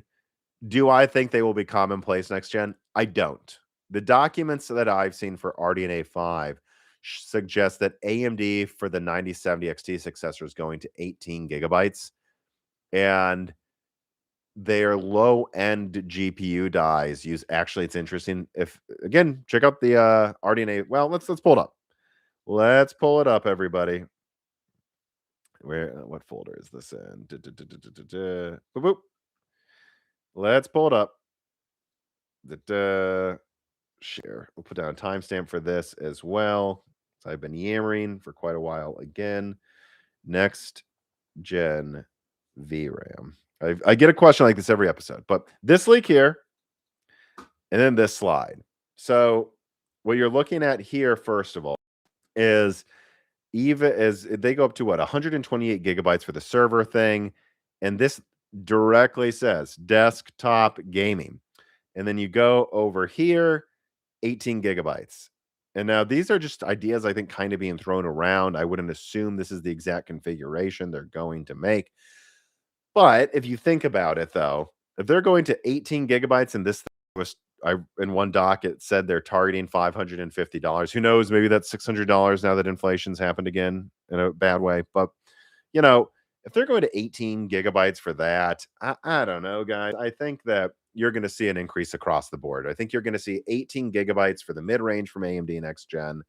And then I won't open the other leak, but they use LPDDR5X actually for their budget GPUs next year. And well, that's cheap and also has a large memory bus. They can go. I talked about this on the last episode with Wendell, the Broken Silicon. Go watch the last Broken Silicon, by the way. He loved this too. This thing about RDNA 5 that I'm telling you about now, that the budget cards could go up to 256 gigabytes. There's no reason for AMD to give you an 8 gigabyte LPDDR5X card, really. I think minimum 12, maybe 16. I mean, if I were to guess what AMD is going to do next generation is they're going to have a high-end GPU that is like probably 32, 36 gigabytes. It might have 48 gigabytes. I just don't know if you need that for gaming. Like, and I like VRAM, but it's like, I really don't know if you need that much. But let's say 32, 36, 48 gigabytes, something. Well, actually, let me look at that document again. What did they say? This is, of course, early planning, but what were they thinking of doing? Yeah, okay, it was 36 gigabytes. So yeah, I think they have a top-end GPU that has 36 gigabytes of RAM. And then let me think, and that will probably be like $1,500. Remember, this is multiple chiplets, 3 nanometer. It's expensive for a reason, actually. So they'll have like this $1,500 36 gigabyte, maybe 2,000, who knows? But it will be in like 3 times faster than their current cards, probably at least 2 times because it's hundreds of compute units. So there's a reason it'll be expensive. But 36 gigabyte flagship, you know, $1,500, $2,000. And then I bet they have a cut down version with like, what would that be? 24 gigs of RAM would be my guess, right? You know, they just save on VRAM, they cut it down a bit, and that will probably be $1,000 or maybe 1,200. And then I think they will have that, you know, who knows? We'll see. I don't know what they'll do with the $800 region. That there might be a no man's land, but you see what I'm saying? If the top end's 36, the mid range is 18 gigabytes, I bet even the low end from AMD is 16 gigabytes and entry is 12. And so then you go, well, what is Nvidia going to do? You know, I'm someone who only buys Nvidia for some reason. Well, I don't know. I think Nvidia would look pretty silly if they launch an 8 gigabyte 6060 next to a 16 gigabyte graphics card from AMD, especially because this will be around when the PS6 is launching. So games will be using more VRAM at the start of the next gen or pretty quickly after the start. So, and don't you all agree with me here? I mean, type in the live chat. Like, if AMD is going probably 18 gigabyte mid range, 36 gigabyte top end, that to me suggests probably 16 gigabytes low end, at least 12. And I don't think NVIDIA can get away with less than 12 gigabytes for the 6060. If you ask me, it's probably going to be like Pascal. Maxwell only gave the 962 gigabytes. Maxwell only gave the 970 3.5 gigabytes. And everyone complained it really didn't have enough RAM. And so what did NVIDIA do? Did they go from 2 to 3 gigabytes with Pascal? No, they went from 2 to 6. They went from 3.5 to 8 gigabytes in the 1070. So my suspicion with the RTX 6060 is they will just leapfrog over 12 and go to 16 because they're going to have to, because AMD actually might give theirs 18 or 24 gigabytes. Who knows? They're using LPDDR6 or LPDDR5X. It's actually quite cheap and effective for them to give it more than 16 if they really wanted to. So depending on what happens with RAM prices. But no, I think there's a point where 8 gigabytes just doesn't work anymore. It just doesn't work anymore. It doesn't matter. Like, let's say NVIDIA wants to do, right, a 8 gigabyte 6060 because RAM costs $20 a gigabyte or something, you know, and if they did that, they could make it $350. It's like, yeah, I don't. Well, first of all, it won't be. It'll be more like $10 a gigabyte. Let's say it's $10 a gigabyte. All right, so 350, they can give you an 8 gigabyte 6060, and they don't want to add costs. I'm sorry, they should just make it 450 or something and give you 16 gigabytes. It doesn't matter. 8 gigabytes just won't be enough. It already pretty much isn't unless you're willing to turn down a lot of settings. And these graphics cards will be on, I think, 3 nanometer, right? So they're going to be more expensive. So if you're, the more expensive the minimum cost is, the more it makes less sense to give you more RAM, right? If you have a 6 nanometer budget GPU, like the 7600 that AMD is still selling, well, the cost of that die is nothing. So yeah, maybe you skimp on VRAM. Okay, but if you're getting to this point where you're using 3 nanometer, the floor is like $400 for this thing, you might as well just charge more for more because it's already going to be expensive anyway. So, no, I think 8 gigabytes is not long for this world. They're already giving the 59 gigabytes at some point, apparently, or maybe, I don't know, they might get pulled just because they don't want to make any GPUs. But you look at what AMD is doing 36 and 18 and probably 16 gigabytes. I don't think Nvidia can launch an 8 gigabyte or maybe even a 12 gigabyte card against a 16 gigabyte one from AMD. And it just wouldn't make sense with the performance they give it. So sorry that my brain broke in the middle of that, but it is quite a lot of architectures to remember. Every now and then when I'm tired, I have trouble remembering things as well. Okay, let me see here. Plenty of questions. Devious DJ Aftershock writes and says, "Have you heard a hint of anything for post RDNA 5 ARC? I'm also a certain Canadian also a certain Canadian is mysteriously silent after Intel ARC GPUs are all but confirmed dead." Yeah, I don't know if Linus Tech Tips will ever admit he's wrong about ARC, but it's getting pretty ridiculous at this point. And I don't dislike Linus. I just don't know why he's chose to have this drink the haterade on me, just trying to warn gamers, don't buy a graphics card that won't be supported in a couple of years. I don't know, and ultimately, again, ARC made AMD and Nvidia look better. I remember the Gamers Nexus reviews, and I think maybe Hardware Unboxed and others, where when ARC came out, they said it actually makes AMD's pricing look reasonable. It let AMD raise prices because now AMD isn't the budget brand. Intel is. They can say, no, no, no, we're a premium brand like Nvidia. And everyone said that. They're like, oh, it took decades for AMD and Nvidia to get their drivers right. And AMD and Nvidia. So now we're grouping them together. And now they're a premium brand and they get to justify selling their stuff for more. So really, I think Intel raised graphics card prices. I don't know. Your question about post RDNA 5? Nope. I mean, look, if I had some big RDNA 6 leak, well, I might not leak it right away because it's just so far that people might not pay attention because who cares? RDNA 5 is not even out yet. But no, I don't have anything really to say about the architectures coming after RDNA 5. I have a suspicion that's where they change the naming scheme and go to something entirely new. Who knows? Maybe RDNA 5 is just the internal code name and they'll call it something else. Like, they were like with Bergamo and C cores, those were originally called dense cores. And then AMD came out and called them like Zen 4C. They still call them dense cores in a lot of documents, even with Zen 7 behind the scenes. So who knows? Maybe RDNA 5 is just what they call it internally. Navi 5 is another thing they say. I haven't seen a whole lot about Navi 6 and stuff, but I think a big change is coming with RDNA 5 and especially after. That's what it seems like to me, but who knows? For all I know, in a month, I'll have a big RDNA 5 and 7 leak, and then I'll know. But for now, I don't know. I don't really have anything to say about RDNA 5. I mean, RDNA 6. Is Bolt graphics real? Will they actually compete with Nvidia as they claim? So I'm going to be honest, and this is going to be harsh. And if there's someone who works at Bolt Graphics watching this, thank you for watching. No, I don't even know who they are. Is someone going to compete with Nvidia in graphics that I don't know about? No. It's already hard enough for AMD to. Why would I believe any of these? How many of these freaking Chinese startups are there? And they're like, they're going to use GDDR6 in the latest node, and then it loses to a 1050. So I never say never. I mean, again, if you ask me who's going to compete with Nvidia, Apple, Qualcomm are much more likely because they're already in the graphics game, and Qualcomm's struggling. So we'll see. Best of luck to Bolt Graphics. I hope they succeed.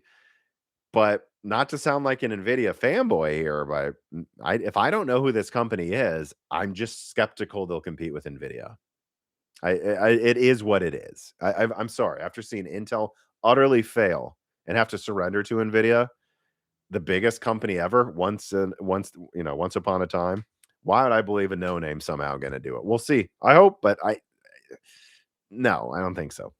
Dima K4K8W writes in and says, should I buy a Z2E handheld now or wait for Zen 6?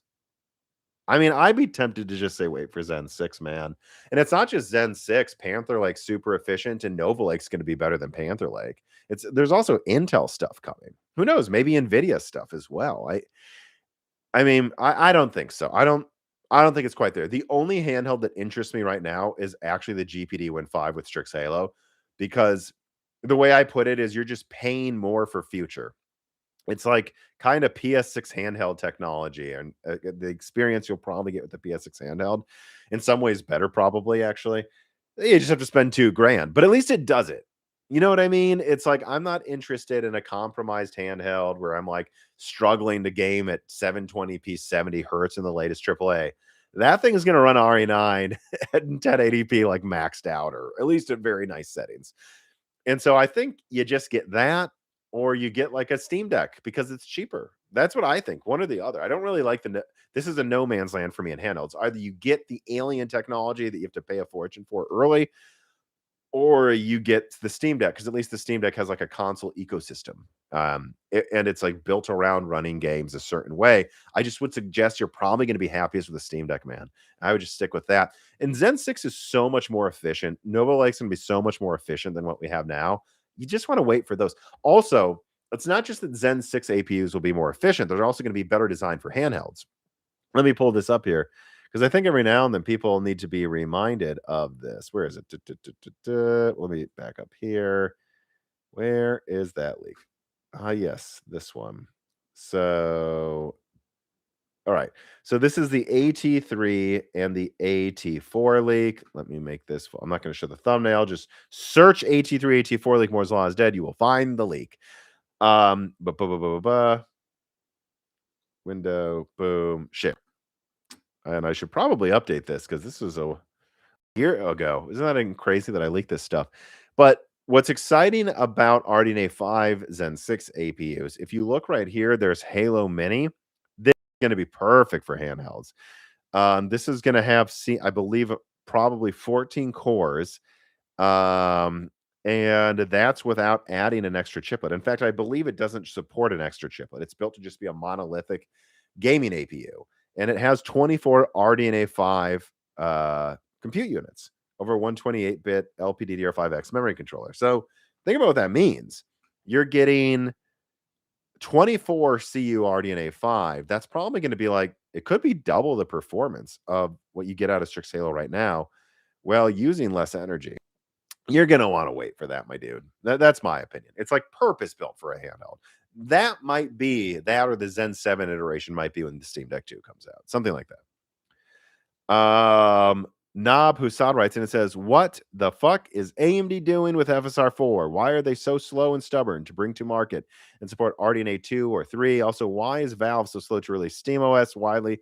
That's a lot of work. That's why I believe they're still working on that. And by the way, there was another question here, if I remember correctly. Out of Silly Names 999 also writes in from the Patreon, got to submit it for free. It says, any news on FSR4 with RDNA 3 nearing 1/3 of the way through the year and still not a peep, especially with the Steam Machine? Also curious if your sources have talked more about FSR Diamond. Nah, I haven't talked to them about that yet. And what it entails. Is it something Microsoft is working on like Sony and PSSR? Is it just piggybacking? They're cross-development stuff, really. And the answer is no.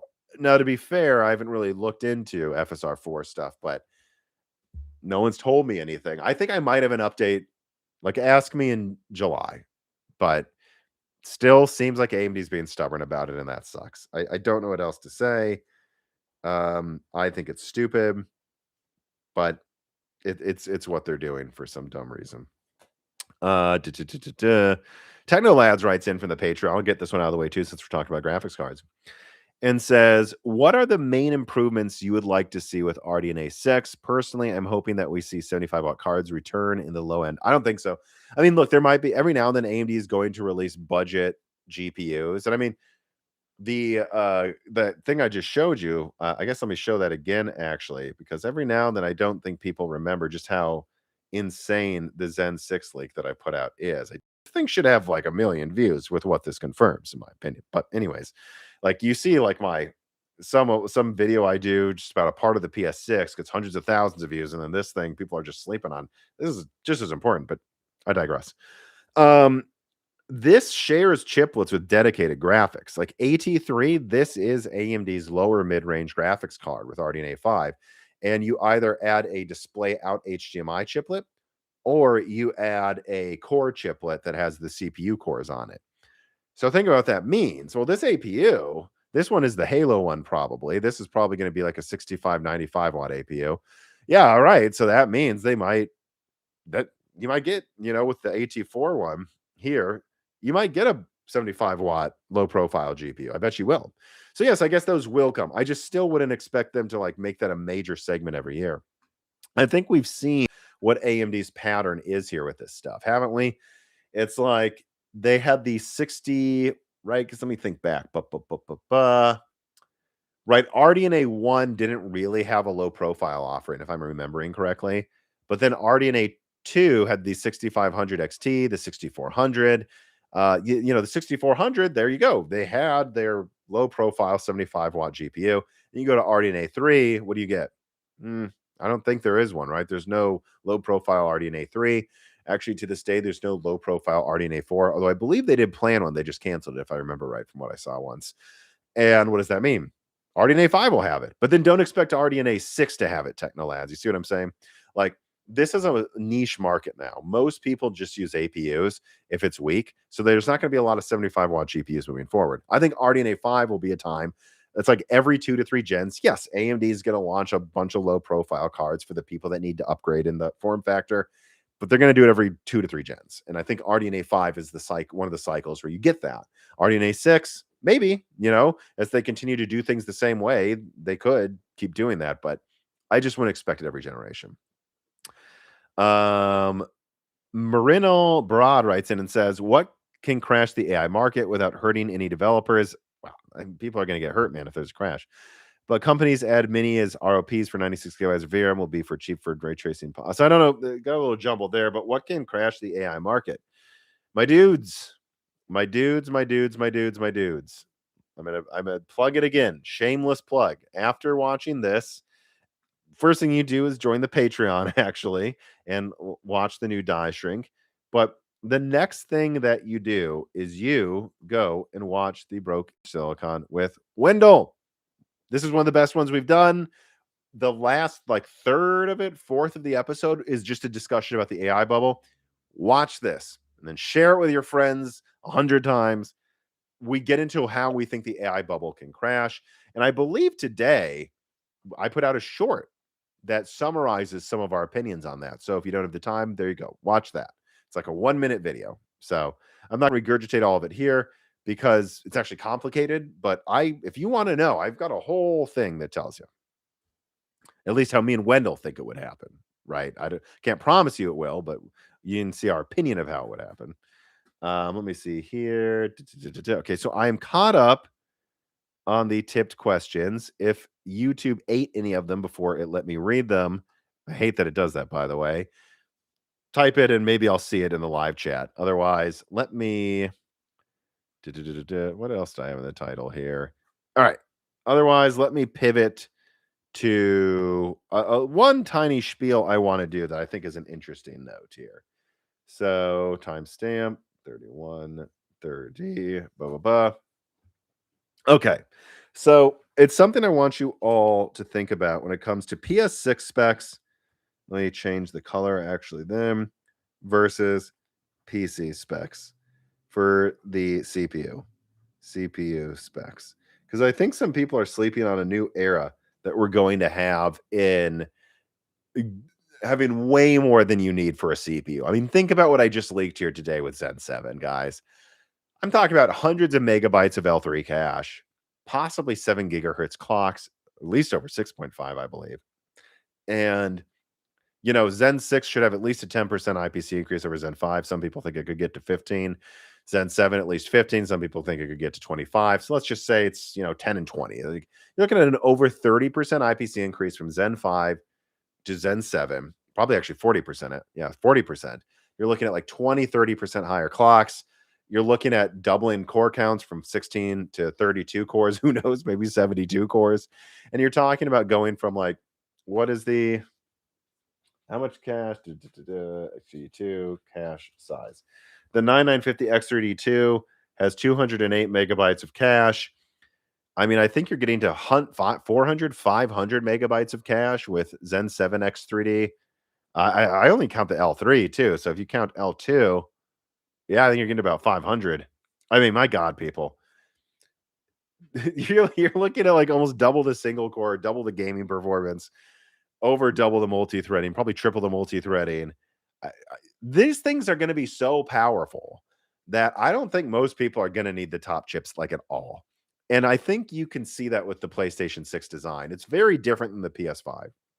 With the PS5, Sony was using the latest Zen architecture. They were using Zen 2. They were using 7 nanometer. They're not going to use 2 nanometer for the PS6. They're not going to use a 2 nanometer Zen 6. They're not even going to use 3 nanometer Zen 6. They're using 3 nanometer Zen 6C. And it's because that CPU will still probably be leagues faster without it needing to be. Like, how much faster would that be? 1.2. Let's say that's the gaming performance. 1.2, 1.1, 5.05, 1. It might be 1.3 again.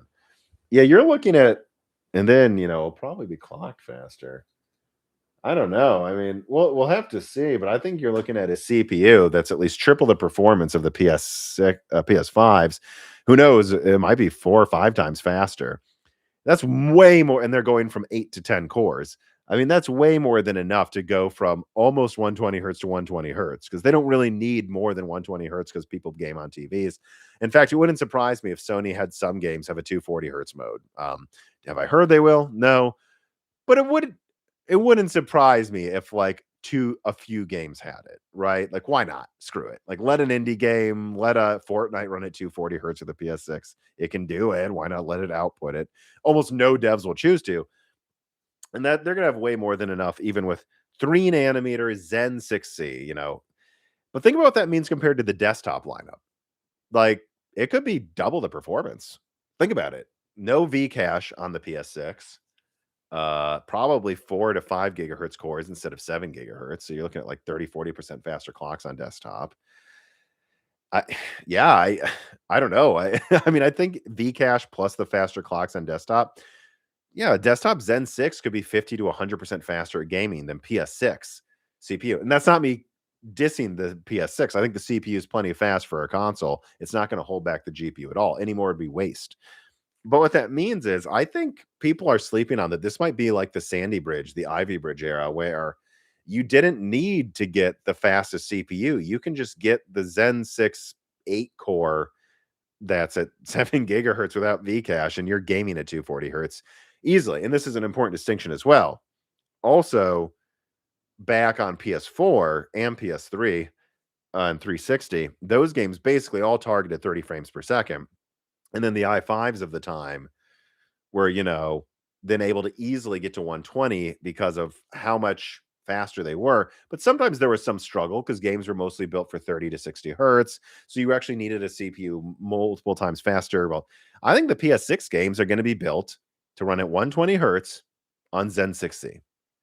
That means that if you have even Zen 6X 3D, you're probably easily doing 240 hertz, assuming the engine can let you get there. That means if you're on Zen 7, like 240 hertz is going to be a joke. And that's what's so important, because the problem right now is they build games for 60 hertz or sometimes less still for some reason, 40 hertz maybe on Zen 2, meaning to get to 240 hertz, you need something 4 times faster than Zen 2. But now they might build to 120 with Zen 6C. I just think that's an interesting world that will feel a little more like what CPUs felt like with PS4 or at the end of the PS3 gen when that thing was way too old, where it might be like i3 time, where there are plenty of builds in 2014 where you'd get an i3 with 4 threads, throw in a mid-range GPU, and you're good to go. I just think that's worth thinking about. And on that note, Liquid Metal 14 writes in and says, where do you guys sit with how you currently feel about the current upgrade cycle? It can't just be me that sees the AM5 platform to be the most stable and opportune platform at seemingly the right time for the sake of longevity. Yes, it's a good time for that with inflation and all the shortages. If Zen 6 and 7 are rumored to be supported on AM5, well, Zen 6 is confirmed on AM5, actually, by AMD. And then I'm leaking that Zen 7 is. I can honestly say that this will be one of the best runs for top-end support and platform longevity that I've personally ever been a part of in my near 40 years of being an enthusiast. I agree, but I think this is going to create a problem for AMD. And the problem is, how the hell do you get someone to get Zen 8 on AM6 in 2030? I mean, 2030 will be what, 3 years, at most 2 years, at least 2 years after the launch of the PS6. So you're like not even halfway through that gen, maybe half, not yet, not even halfway. Think about what I'm talking about here. That means that all games are going to be built for like a 10 core Zen 6 3 nanometer console.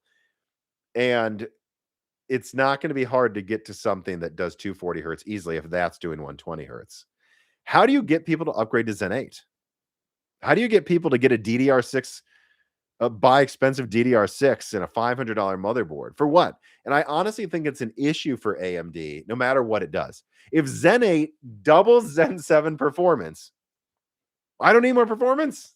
So I think that's another reason why AMD decided to put Zen 7 on AM5.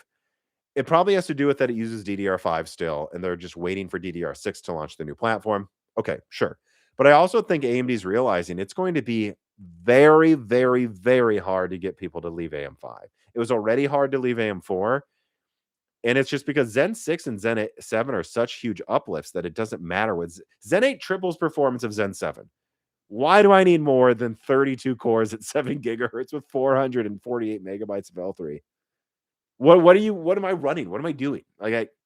Who knows? Maybe that will all change, but that's only a few years from now. I can't see things changing that much to where I'm like, oh, I really need 84 cores or something. Like, I just think that's something to think about here. There's both the good. It's actually all good news basically for PC gamers, is that we're going to be in and console gamers. Where you have consoles that can do 120 hertz, and then mid-range to even low-end CPUs can do 120, 144 hertz. High-end ones are doing easily 240 hertz or higher.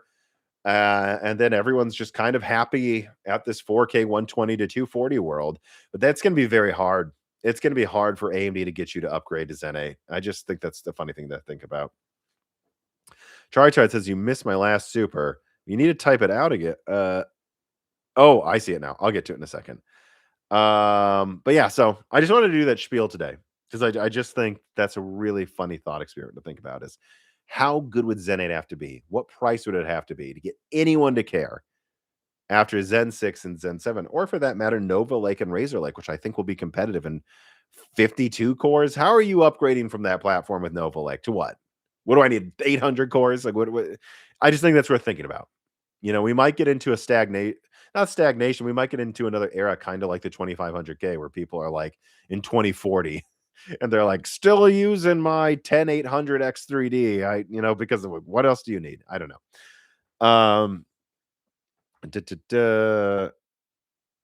Gabassard Kika writes in and says $700 for a 7600 in 3 months. No, it won't be. Perfect Image 89 writes in and says, when the PS6 comes, is PS1 through 3 on PSN and remakes, remasters, the new graphics? So your question's a bit jumbled there, but I'm sure what you're asking is, with the PS6, will we get PS3 backwards compatibility? And unfortunately, not a single document I have says we will. I hope, but I don't think so. And this is where I have a controversial take. I actually said this to Colin Moriarty, and I think he agrees with me on Sacred Symbols as well. It's kind of too late to really care that much about PS3 backwards compatibility anymore versus just remastering like 20 games. It's like literally like 20. Like what, like 5 Vita games? Like what for PS3? Like what's left? Folklore? Warhawk servers aren't online anymore. Like Heavenly Blade, I guess. But once you go down the list, there's like what? 3 Resistances, 3 Killzones. MGS4 is already getting remastered by Konami. I think there's like 20 games total. To me, it sounds like it would be better to just have Nixes remaster all of them with RTX Remix on PS6 and just add ray tracing, update the resolution, probably run the textures through some AI box that just up-reses all the textures. And then you check them. You don't do DLSS 5. You check them before you put them in the game. You don't do the DLSS 5 thing. And I think you could start churning out remasters every 6 months. And then after 5 years, you're done. Like you remastered everything or something. Or every 3 months, like you just do drops and they're only on PS6. They're path tracing 4K run 20 remasters. I just think that's a much better idea. I also think it's important to know they have a PS3 emulator already. I know they do. I've been told this many times from people in the know. They have it. In fact, they had one that almost worked on PS4. It just wasn't quite good enough. The problem is they just don't think it's worth putting out now. And the PS3 had pressure sensitive buttons. So how do you do that? Like some games, it won't be an issue, but there's games where you're going to have to remap the buttons. Well, if you have to remap the buttons, then an emulator doesn't work. I mean, you could, I know there's like DS emulators on your phone that translate the buttons, but I just think at that point you just have Nixus remaster everything. It'd be really good to have a studio that's good at remastering things, wouldn't it? Maybe one that rhymes with Shmoo Point, but who knows? I think that's just the more sensible thing moving forward here. Liquid Tot 2001 says, I would like to see a Siphon Filter Omega Strain remake. Yeah, I mean, just get them all in. Like, again, getting rid of the Blue Point, though. I don't know. So dumb. Charitar91 writes in and says, do you think Nvidia would partner with Valve to utilize their RAM compression? I haven't heard anything about it. Yeah, I'm not sure how well the RAM compression really works. There's a lot of people saying it's almost pixie dust, and if it does work, it doesn't work that well or as well as they advertised. And the answer is no. AMD and Valve are capable of developing their own compression algorithms, by the way, without NVIDIA, and NVIDIA is not in the Steam machine, so no. Sorry I missed that question earlier. All right, let us continue. Did I get through all the console questions? I did not. We're kind of on a console tear here, so let's go back to those then. All right, let me put this down here. 144.50. Let's just say PS and Xbox and SM, Q and A. All right. Horrible handwriting when I'm doing this, by the way. Horrible handwriting. Out of Silly Names 999 writes in and says, do you think it will be wise? It was wise for Sony to do a DRM implementation now of all times. They claim it's not a big deal and it's a one-time thing last I saw, but then why add it at all? Well, so I already explained that, right? I had a whole thing where I explained why now it's linked to the jailbroken PlayStation issue they're dealing with. I think they could have communicated better. But again, I think their communication was bad because they weren't actually sure what they were doing yet. HMS writes in, hi Tom and Dan, your episode with Colin got me thinking about the future of the PlayStation 5 Pro. We know it has vastly better AI and ray tracing than the base PS5. Could this vastly better? Well, it's like 2 to 4 times better, but when the AI is like 100 times better, actually. Could this indicate that the Pro will have a longer life cycle cross-gen now that it has very decent AI upscaling and ray tracing performance? Decent for now. It'll be quite a bit weaker than the PS6. Will PSSR 3 and the Pros 300 tops future-proof it and save it from early obsolescence? I think that's an interesting question, right? Because on paper, actually, the PS5 Pro is fundamentally a more modern architecture than PS4 to PS4 Pro was. PS4 Pro was just, a bigger PS4 with FP16, but that didn't really fundamentally change that much. This is different. It has like what you might call RDNA 3 0.75. It might actually have a similar architecture to what they're putting in the Medusa point APU with RDNA 4M. And this architecture is just so much better. It's like 2 full architectures better than what's in the base PS5, and in fundamental ways. Again, they nerfed the tops performance of the base PS5 because they didn't think they would ever use it for games. Well, what that means is I think the PS5 base AI performance is closer to an Xbox Series S than an X, actually. I mean, it's like 100 times faster or something, maybe 150 times faster at AI, the PS5 Pro is. And obviously, it's like 4 times better at ray tracing. Actually, up to 4 times better is what I saw. So, yeah, I mean, there's an argument to be made that there could be games that they put on PlayStation 6 and PS5 Pro, but you can't install it on PS5. And it wouldn't surprise me if there was a game that did that. Having said that, I don't think that's going to be a widespread thing. And I would doubt that's something Sony really wants to do because they can still probably get a lot of the games working on base PS5. They'll just have to heavily nerf them. Case in point. So the PS6, it's like, what did I estimate? Like 6 to 12 times faster than the PS5 at ray tracing, which means divide by 2, like 3, like 2 to 6 times faster. And it is, and this is a range not because I'm hedging, it's because depending on how the game does the ray tracing, like the harder the more punishing, I should say, the ray tracing is, the more you're gonna get to that 12 times the performance than the 6 times. But so, you could see a situation where you have the PS6, and let's just say it's 4K 120 path traced. Not saying all games will be, not saying I'm promising you will always do that, but let's just say there is a game that is. All right. Well, that is 8 times the pixels, by the way, 4K 120 of 1080p 60. So you could see a situation where you're like, oh, okay, it's like a fourth the ray tracing performance or a sixth or something for PS5 Pro. Oh, yeah, it might just be 1080p 60 with ray tracing turned on. Okay, you could do that on the PS5 Pro. Okay, but then the PS5 Pro is 4 times better at ray tracing than the PS5. Well, I hate to be the bearer of bad news, but that means you could probably get away with 1600p 40, maybe even 1600 720p 60 actually on the PS5 base, and it could actually run that ray traced game. It just would have to be at that low of a resolution. And we've seen this. Like the PS5, if you optimize it, can actually do some forms of ray tracing fairly efficiently. So I would say that's more likely though than having a PS5 Pro, PS6 cross-gen, no PS5 game. I think it'd be more likely they would target 4K 120 or and then 1080p 60 on the PS5 Pro, and then it can kind of do the AI stuff. And then on the PS5, you do 720p 60 or 720p 40. But you still use FSR 3.1 to try to kind of make it look okay in 1080p. And anything that uses AI, it just has to stop and think. So, like, if there's Fallout 5 on the PS6, you could see a situation where it's all instant. You can just literally talk into your, where is it? You press the mic button on your controller, you hold it up to your mouth, and you say, you know, Zaldar, the barbarian, you know, come with me. I want you to watch my back as I go down this cave. And if you have a high enough friend stat with this AI, they go, sure, I'll watch your back. And they just understand what you mean. And then it's instant on PS6, just like that. They don't care. Thousands of tops, just done. And then on PS5 Pro, you tell them that, and it'll go like, uh, they'll like think for like 1 second and go, okay.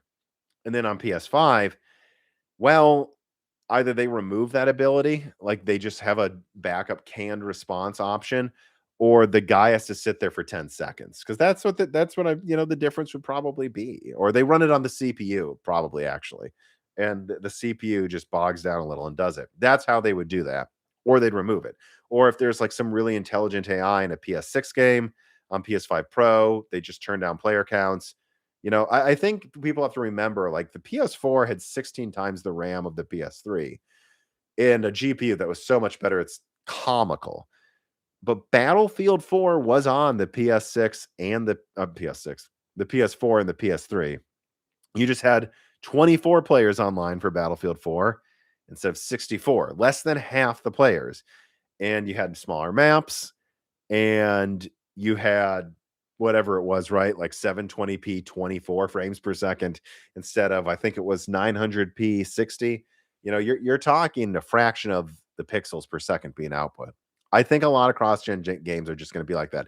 It's just going to be like 720p 60 versus 4K 120, and they're going to but they'll use PSSR 3 on the PS6, and it'll look super sharp. They'll use FSR 3.1, basically performance mode, to output to 1080p or 1440p, and it'll look serviceable on the PS5. But it's going to look a lot worse. I just think that's what they'll do. They'll do that, or it's just going to be all PS6. That'd be my guess. But that's a spiel I've given many times.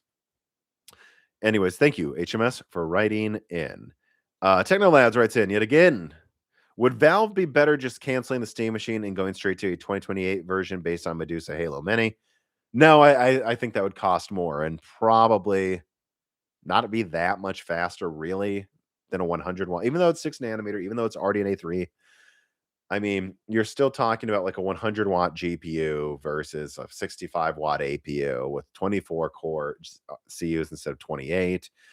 It'd probably be about the same performance. It'd probably be a little faster, but like it's going to cost more. I don't think so. No, not really.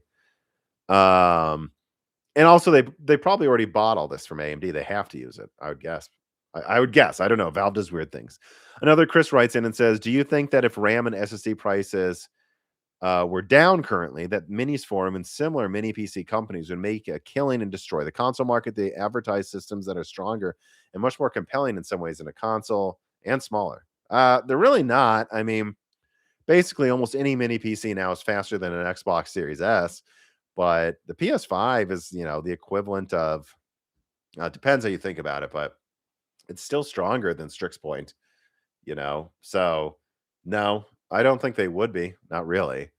And also those, like, I just did an ad for a Meteor. Was it a Meteor Lake? Yeah, it was a 125U Meteor Lake. I think 12 core, 16 core. I think it may have been 16 core still, actually.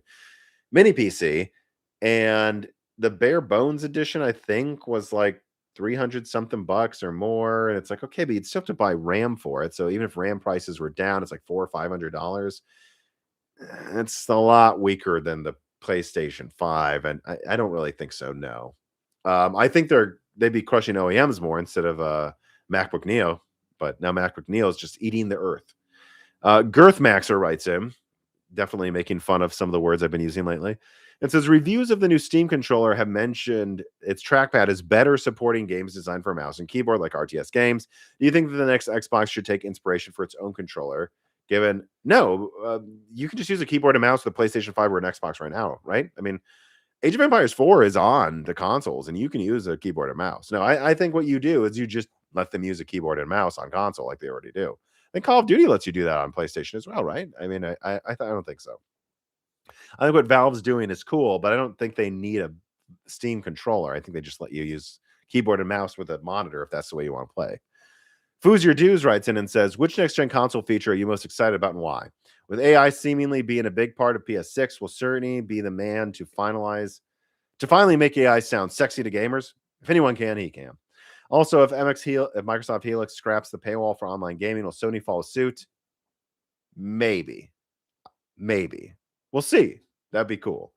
And how will they recoup the profits lost? I don't know. We'll see. I bet they'd open it up more in some ways, but I'm not sure. We'll have to see. I think the better question is how does Microsoft Xbox stay solvent with their business model next gen? So, you know, I think that might be what happens. Like everyone was saying, Game Pass is going to make PlayStation go out of business, and Sony shrugged. And what happened? They outlasted the Series X. So there's a chance they might just be able to outlast. And we'll see, though. They could change things. Now, your question, what am I most excited about for next gen? It's hard because this is a lot more like PS3 in capability increase, I think. In that I don't I well, it's more like PS4, but in some ways it's like PS3 though, because AI is like the massive leap we got in CPU performance with like the 360, where like they could just make Assassin's Creed now. They could make, all of these games that they couldn't even make on the previous gen consoles. And I think so. What I'm most excited about is the possibilities. I'm excited that we're going to be in a situation where truly you can do whatever you want. You're kind of already there with the PS5, don't get me wrong, but I'm excited for the possibilities of doubling an indie, because once you can rely on ray tracing without having to have a backup for pre-baked lighting, once you can just finally, like Jensen Wang promised us almost a decade ago, it just works. It just works. It just works. You know, that hasn't been true for ray tracing, but it might just work for Xbox Helix and PlayStation 6. And in that situation, think about all of the things. I've put out a timestamp for this actually here. To think of all of the things you'll be able to save time on. Now, if you're a AAA dev, maybe it will allow them to actually make games without going out of business unless they make $400 million off of it. So that's good for them. But more so for indies and AA. If you're AA, you'll be able to make cheap assets, feed it into an AI engine, not DLSS 5, you do it ahead of time, and then it spits out high quality assets. Some of that you'll still need some lead artists to take that and sculpt them and make sure they look perfect and handcraft some of the stuff. But the stuff like a rock, the thing where someone had to stay up late and like go, like he couldn't go home to see his family because the rock wasn't shaped right in the base of a tree in a map in Battlefield 3. That shit will be done. They will just be working on the stuff that actually matters, probably. You'll get that. You'll get the ability to generate side missions with AI. You'll get the ability to have ray tracing, so you don't have to do a bunch of pre-baked lighting. I think this could cause a double A boom where a team of 5 people no longer can just make a game that looks like Don't Starve. They can make a game that looks like Resident Evil 9. Will it look as good as Resident Evil 10? No, they're not a AAA dev, but they'll be able to get much closer, much easier on the Helix and PS6. Not wasting time with lighting, saving time making assets using AI, generating some things quickly that they could never do without the capabilities of the next gen consoles. So that's what I'm excited about. I'm excited about a double A boom. And I think we're seeing the start of it already.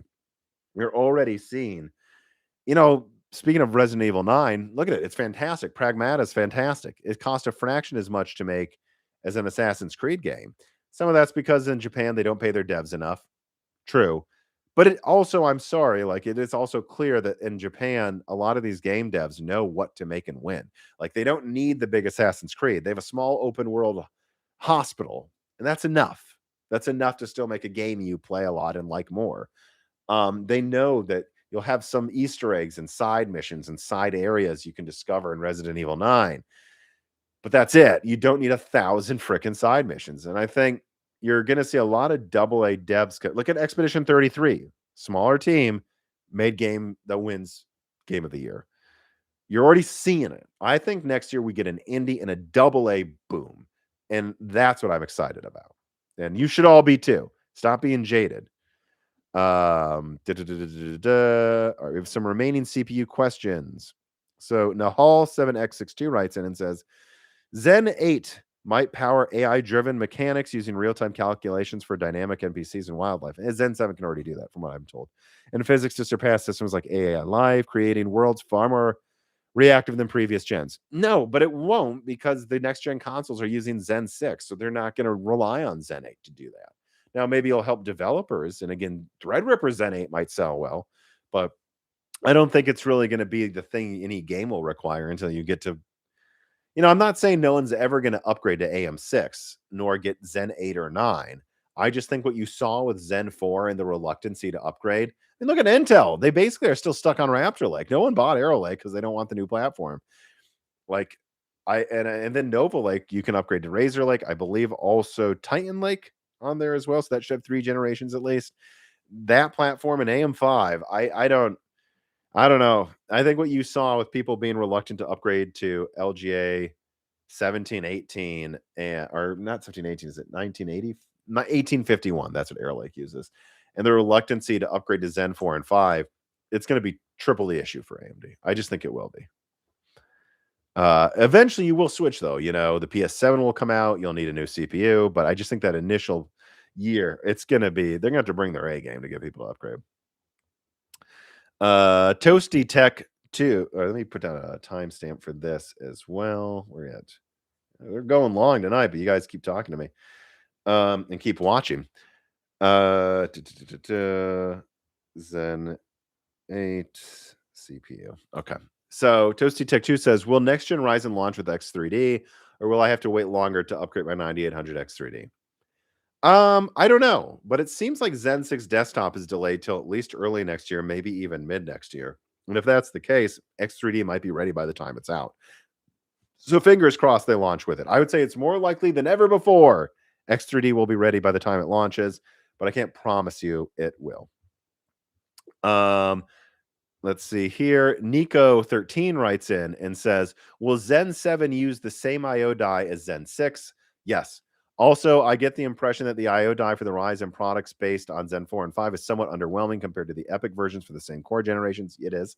And the delayed Zen 4 EPYC to add CXL support, which would mean that EPYC likely had a much newer memory controller design, probably, than Zen 4 and 5. Is my understanding accurate, or do you have any thoughts? Nope. I've talked about this a million times. I don't need to talk about it again. Zen 6 uses a new IO die. Zen 7 shares that IO die. Zen 8 and 9, I believe, will also probably share IO dies on AM6. and they're going to be a hell of a lot better than what we saw with Zen 5. So don't worry about bandwidth until we see how good Zen 6 is. And the rest of your understanding is correct. Technolads writes in and says, do you think Zen 8 will have an 8-core die as well?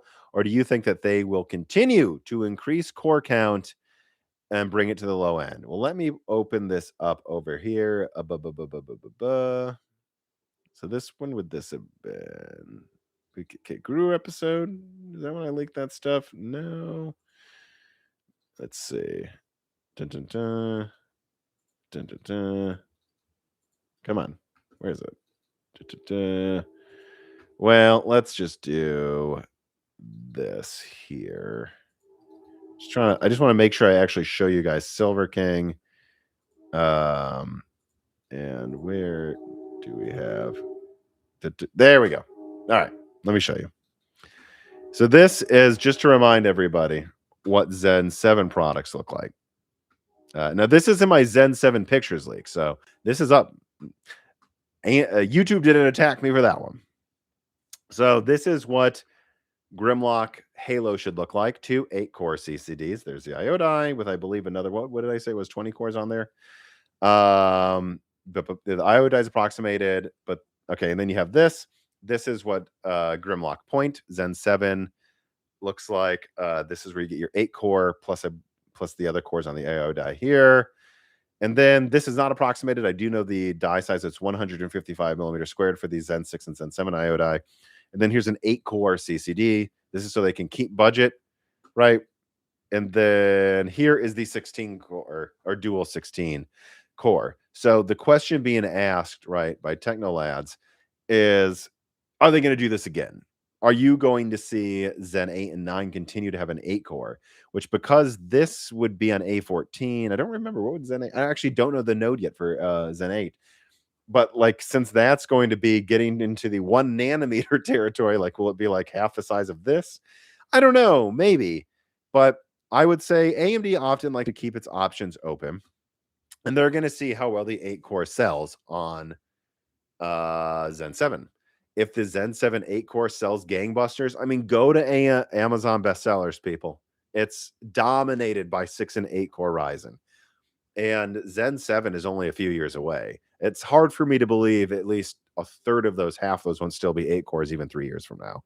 So if it continues to go that way and that continues to sell well, then I think they go, yeah, we're going to keep making now a 30 millimeter squared 8-core. Or they just put, honestly, 8 cores on the IO die and call it day. And then if you want more, we add more. That's actually maybe the smarter way to go about it, because by then the cores will be so small in the IO die. Anyways, like, maybe they just do that. But if they don't, I would say at a minimum, they'll do something else. So I don't know how many cores there are per CCD with Zen 8 yet, but presuming it's 16, because I would guess it's still probably 16, maybe 20 cores. My guess is, especially if it's 20 cores, if they don't have an 8-core offering for a CCD, Technolads, I bet they offer a 10, right? I bet they have a 20 and then a 10-core, and then that will be their new low-end budget. That would make a lot of sense to me, but I'd be surprised if they didn't have something. Florida Man writes in, between Zen 6 and Zen 7, what will the market landscape look like considering Intel, and how will they compete? Well, Nova Lake launches, let me put this here too. Nova Lake is a timestamp. So Nova Lake launches beginning of next year. They might do some paper launch this year, we'll see. Or like limited run of K models, like whatever it would be called, a 485K or something. And that's what they'll launch on desktop. And then most of the lineup will come out next year. But let's just say January is when Nova Lake comes out. In reality, right? Maybe really January. Okay. Well, that means I think Zen 6 desktop will probably launch a few months after that. So Intel has a chance here to take the performance crown for at least a quarter. So AMD is going to have to bring the heat with Zen 6. They're going to have to be careful about overcharging. They're going to have to be careful about waiting for X3D. I think if I'm guessing what happens, it's like Nova Lake rolls out at the end of this year, beginning of next year. It ties or narrowly beats the 9950 X3D2 in gaming, with APO maybe by 20%, but otherwise it trades blows. AMD drops the price of the 9950X3D2 to $500, and then Intel has like a $700, whatever it is, 52 core or something. And then you'll have a lot of people that will get the new platform. They'll say Intel is back. It'll, of course, crush the 9950X3D2 in multi-threading by like, what, double? 100%? So many more cores. And it'll be a similar situation to what we saw with Zen 3 versus Alder Lake, is my opinion. Intel may get a bit more love this time, to be fair, but then you have to factor in that it's launching in the worst time ever with DDR5 prices. So I actually, my prediction, and again, I'm not saying this is what will happen, but if I'm doing a Monte Carlo random generation in my head, this is the outcome that I think is the plurality. You have a Intel that launches an expensive new platform. It crushes multi-threading. It narrowly wins gaming. But much like Zen 3 and Alder Lake, people go, yeah, well, the 9850X3D is 400. The 9950X3D2 is 500. The 9600X3D is $300 or $200. And ultimately, I can get 90% of the gaming performance for half the price. And I don't need to get a new platform.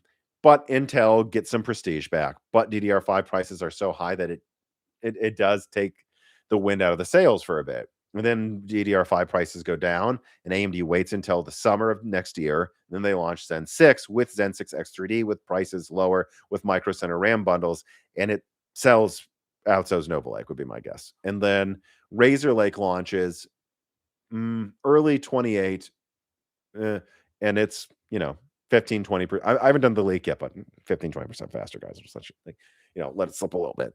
And then that beats Zen 6 in multi-threading again, easily, but only by probably 10 to 20%. And then in gaming, I don't know how it will exactly shake out, but it like ties Zen 6. And then late 28 Zen 7 launches, and it just takes all crowns pretty much. And then Intel does a refresh of Razer Lake or some limited Hammer Lake run. Well, Hammer Lake's mostly for laptop in 29. And then Titan Lake comes out, and it's a radical new architecture that has the advantage of still being on the same platform as Nova Lake. And that one might win before Zen 8 comes out, but requires a new platform. And who can really say what's going to happen 4 or 5 years from now? But there you go. You asked Florida Man, what do I think is going to happen? I think Nova Lake is going to be impressive. I also think it's launching at the worst time to launch a new platform that requires DDR5. And that's just the truth. And then AMD is probably going to be better timed with X3D Zen 6 that can still drop into AM5. But then Razer Lake might tie or beat that a little. And then Zen 7, I do think, is probably just going to crush it. But then Intel has a chance with Titan and Hammer Lake with Nvidia iGPU tiles, by the way, to really make a splash on a mature platform. We'll just have to see what happens with Zen 8 after that. So a bit of back and forth. I still think AMD mostly has the upper hand, but Intel's probably in a much better position than they are now. Exciting times, right? Yeah. So that's what I think is going to happen. But boy, so many factors in play that could just change all of that. That's just, like I said, one outcome of a Monte Carlo simulation. That's kind of what my gut tells me how this is going to go over the next few years. But hopefully that gives you all food for thought. Technolads writes in, is AMD still planning to release Soundwave this year? Maybe. I've actually started to look into that again. I'm not really sure. That's the ARM budget Chromebook CPU. I'll probably know a lot more in about a month. But right now, what I know is they haven't told some partners that it's canceled, and they are planning briefings. So my guess is it's going to be a budget ARM CPU that launches beginning of 27 or for back to school this year. We'll see. Hopefully back to school this year, but yeah, I don't think it's canceled. Dahiteli RXV writes in with a tip. Thank you. R's 100. What's that? Forgive me. 100 ARS. Argentine pesos. Interesting. Well, hello, my Argentine friend. He says, do you think AMD is going to release another X3D2 for Zen 6? Yes, I do. I think this is going to be a thing they keep doing moving forward. Let me put down a timestamp for that as well, because I think a lot of people will probably have this question. Zen 6 X3D 2.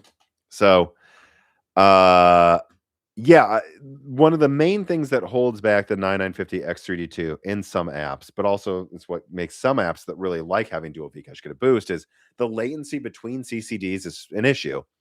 The inter CCD latency with Zen 6 and 7 is substantially better than Zen 5. So I would expect a bit of a more consistent boost from double X3D with Zen 6 compared to Zen 5. So if they were willing to do it with Zen 5, I think they do it with Zen 6. Yeah.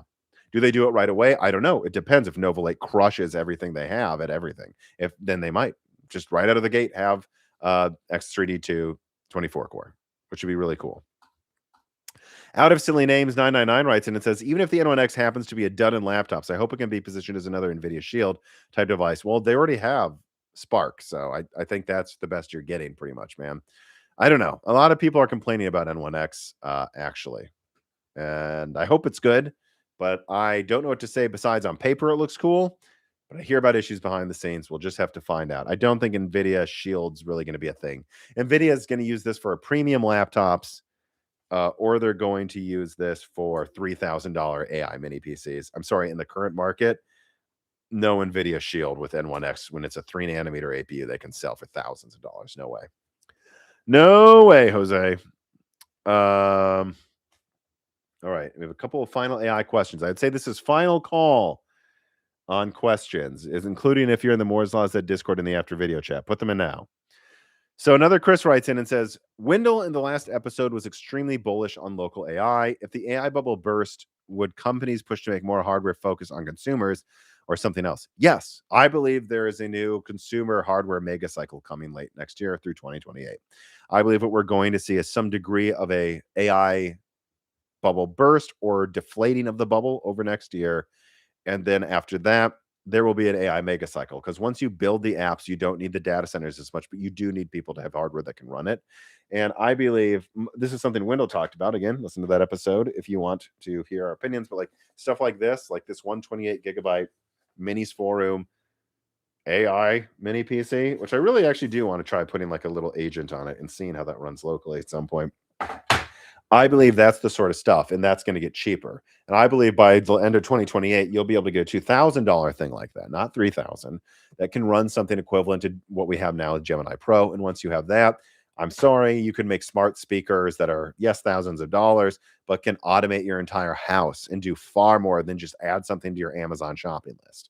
And I believe that will be the next cycle with that. But that will be a consumer-led cycle that will lead to cheaper prices for the stuff we actually care about, not data centers that raise your energy bills. And that will also come at the same time as a lot more solar is becoming popular. So hopefully that will bring down costs. And then there will probably after that, like, so think about what I'm saying. So if next year in 2028, this runs what you're using in for data centers right now, it makes more sense for you to just build it yourself, for some people at least. My mom won't. My mom will not build her own AI PC. She will just use the cloud, of course. But you might want to, listeners. Maybe I'll do a video doing it, right? Okay. Well, what did I just say? I said you got basically artificial intelligence into something that can be as cheap as $2,000, $3,000. Right. So the next boom would be the robotics boom, because now that you can make it that small and that cheap, now you can put it in a freaking robot, and then that you have a manufacturing robotics boom. So that's my prediction. But I do believe there will be a bubble bursting in there, as even if all of this can be cool, can be useful, a lot of it's just overvalued, people. It's just overvalued. I'm sorry. And we're running out of energy. It's just overvalued. And so that's what I think. And actually, Wendell made me excited, because Wendell agrees with the overspending. It's bad. He agrees we're wasting energy. He agrees there's GPUs being sold back and forth that aren't actually being used. But he's also excited about local AI. And that's the sort of conversation that gets me more excited about the future of AI, because it sounds less shitty and controlled by tech oligarchs, frankly. Like, it sounds like, oh, well, yeah, but like if that bubble bursts and we can do things locally, maybe we get the power back at some point. So anyways, again, I can't plug the Wendell episode enough. I think it was one of the best broken silicons. Gabasier D Kicker writes in and says, with the new agentic tool calling models, processors now have become more important in data centers. Will this affect core die allocation? Yes, of course it will. But remember, Zen 6 in Venice uses 2 nanometer. Yes, it also uses, I think, what is it, 3 or 4 well, I have the thing pulled up. Let me see here. What does it use for the IO die? It uses M3C, which is the same nodes that you'll be using for a lot of graphics cards and stuff. So that it sucks that competes with it. But just keep in mind that they're not using 2 nanometer for the next gen consoles, and they're not using. And then once they move to Zen 7, they might just be done, right? Certainly by Zen 8. So like halfway through the next gen consoles, like you'll have a lot of stuff that's using 3 nanometer. Well, AI uses A14 or later, and that means they won't compete with each other as much in capacity. And so, will there be competition for capacity now? Yes, but I do see a light at the end of the tunnel in a year. Okay, let me see here. Evan Dingle writes in from the Patreon and says, "Don't tell AMD, but I'm just going to wait on AM4 until AM6 launches with Zen 8." Yeah, I mean, there will be people like you. I mean, when did Zen? Well, AM4 came out. Well, that's not the way you really think about it. You probably, Evan Dingle, right, have like a 5800, 5700X 3D or 5950X. Like, if you're someone with Zen 3 on AM4, that came out in what, 2020? So yeah, you might hold Zen 3 for a decade. You might. You might just wait until 2030 and it'll be expensive, but you got to use a 5800 X3D for a decade and it ran all games at 144 hertz without issue, and you upgrade to Zen 8. So yeah, there will be tired. There will be people that do that. I just said they will be tired because I saw someone type tired and I'm getting tired. But yeah, there will be people that definitely do that. Let me just make sure. Anyone else here? Any questions I missed? Feel free to type it now. See, this is interesting. Icy Money Team says, when do you think DDR6 will come out? Well, my dudes, that's why I thought this was such an important part of the leak I just did. Let me share my screen. Boom. This right here. Look, Zen 6, DDR5, Zen 7, DDR5. And then they're moving to PCIe 7. It says for unique platform. Okay, probably next. So it seems like DDR6 is coming to EPYC like 29, actually, is kind of what it seems like. Now, maybe there's some extra special platform I'm not aware of, but this is what's on the docs I've seen. And these are pretty recent documents. So I think DDR6 isn't really going to be a big thing until 2029, 2028, which is again why I put Zen 7 on AM5. Clay says, are you aware of the da da da da da da tagline you do when pondering? It cracked me up the other day. Da da da da da. Oh, is it like the da da da? No, that da da da da. That is that what you're talking about? I had to think. I wasn't sure what you meant, but I guess I do that. This is the thing. You listen to yourself talk for thousands of hours, and I've had to edit myself before I hired Gerard for thousands. I still do. I still edit my own videos. I just don't edit the podcast. And yes, I say a lot of things in interesting ways. I know. You guys, I'm aware. I am aware. I have to be punished by listening to myself while I edit all the time. Don't worry. I know. But yeah, I do. I go, duh, duh, duh, duh. Okay. Yeah. I that's a tick I have for sure, I suppose. Yeah. Let me see here. Just got my 5070 Ti, not upgrading until 70 series. I'm still using my 3090 as well. 3090, I mean, if you got it for an okay price, lasts a while if you undervolt it. All right. I think that's most of everything here. I got through the stuff, my Steam Machine pricing thoughts, PS5 DRM update. I releaked Zen 7 because I'm not going to let AMD or whoever did it silence me. More on that in the future if I figure out what's going on.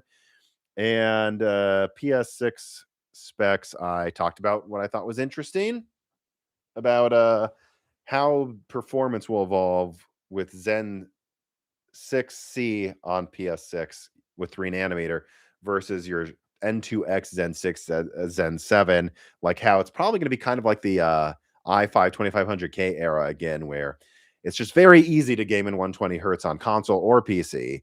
And because the consoles target 120 hertz with a certain thing, as long as you have Zen 6 or later, high refresh rate is just going to be easy as heck moving forward.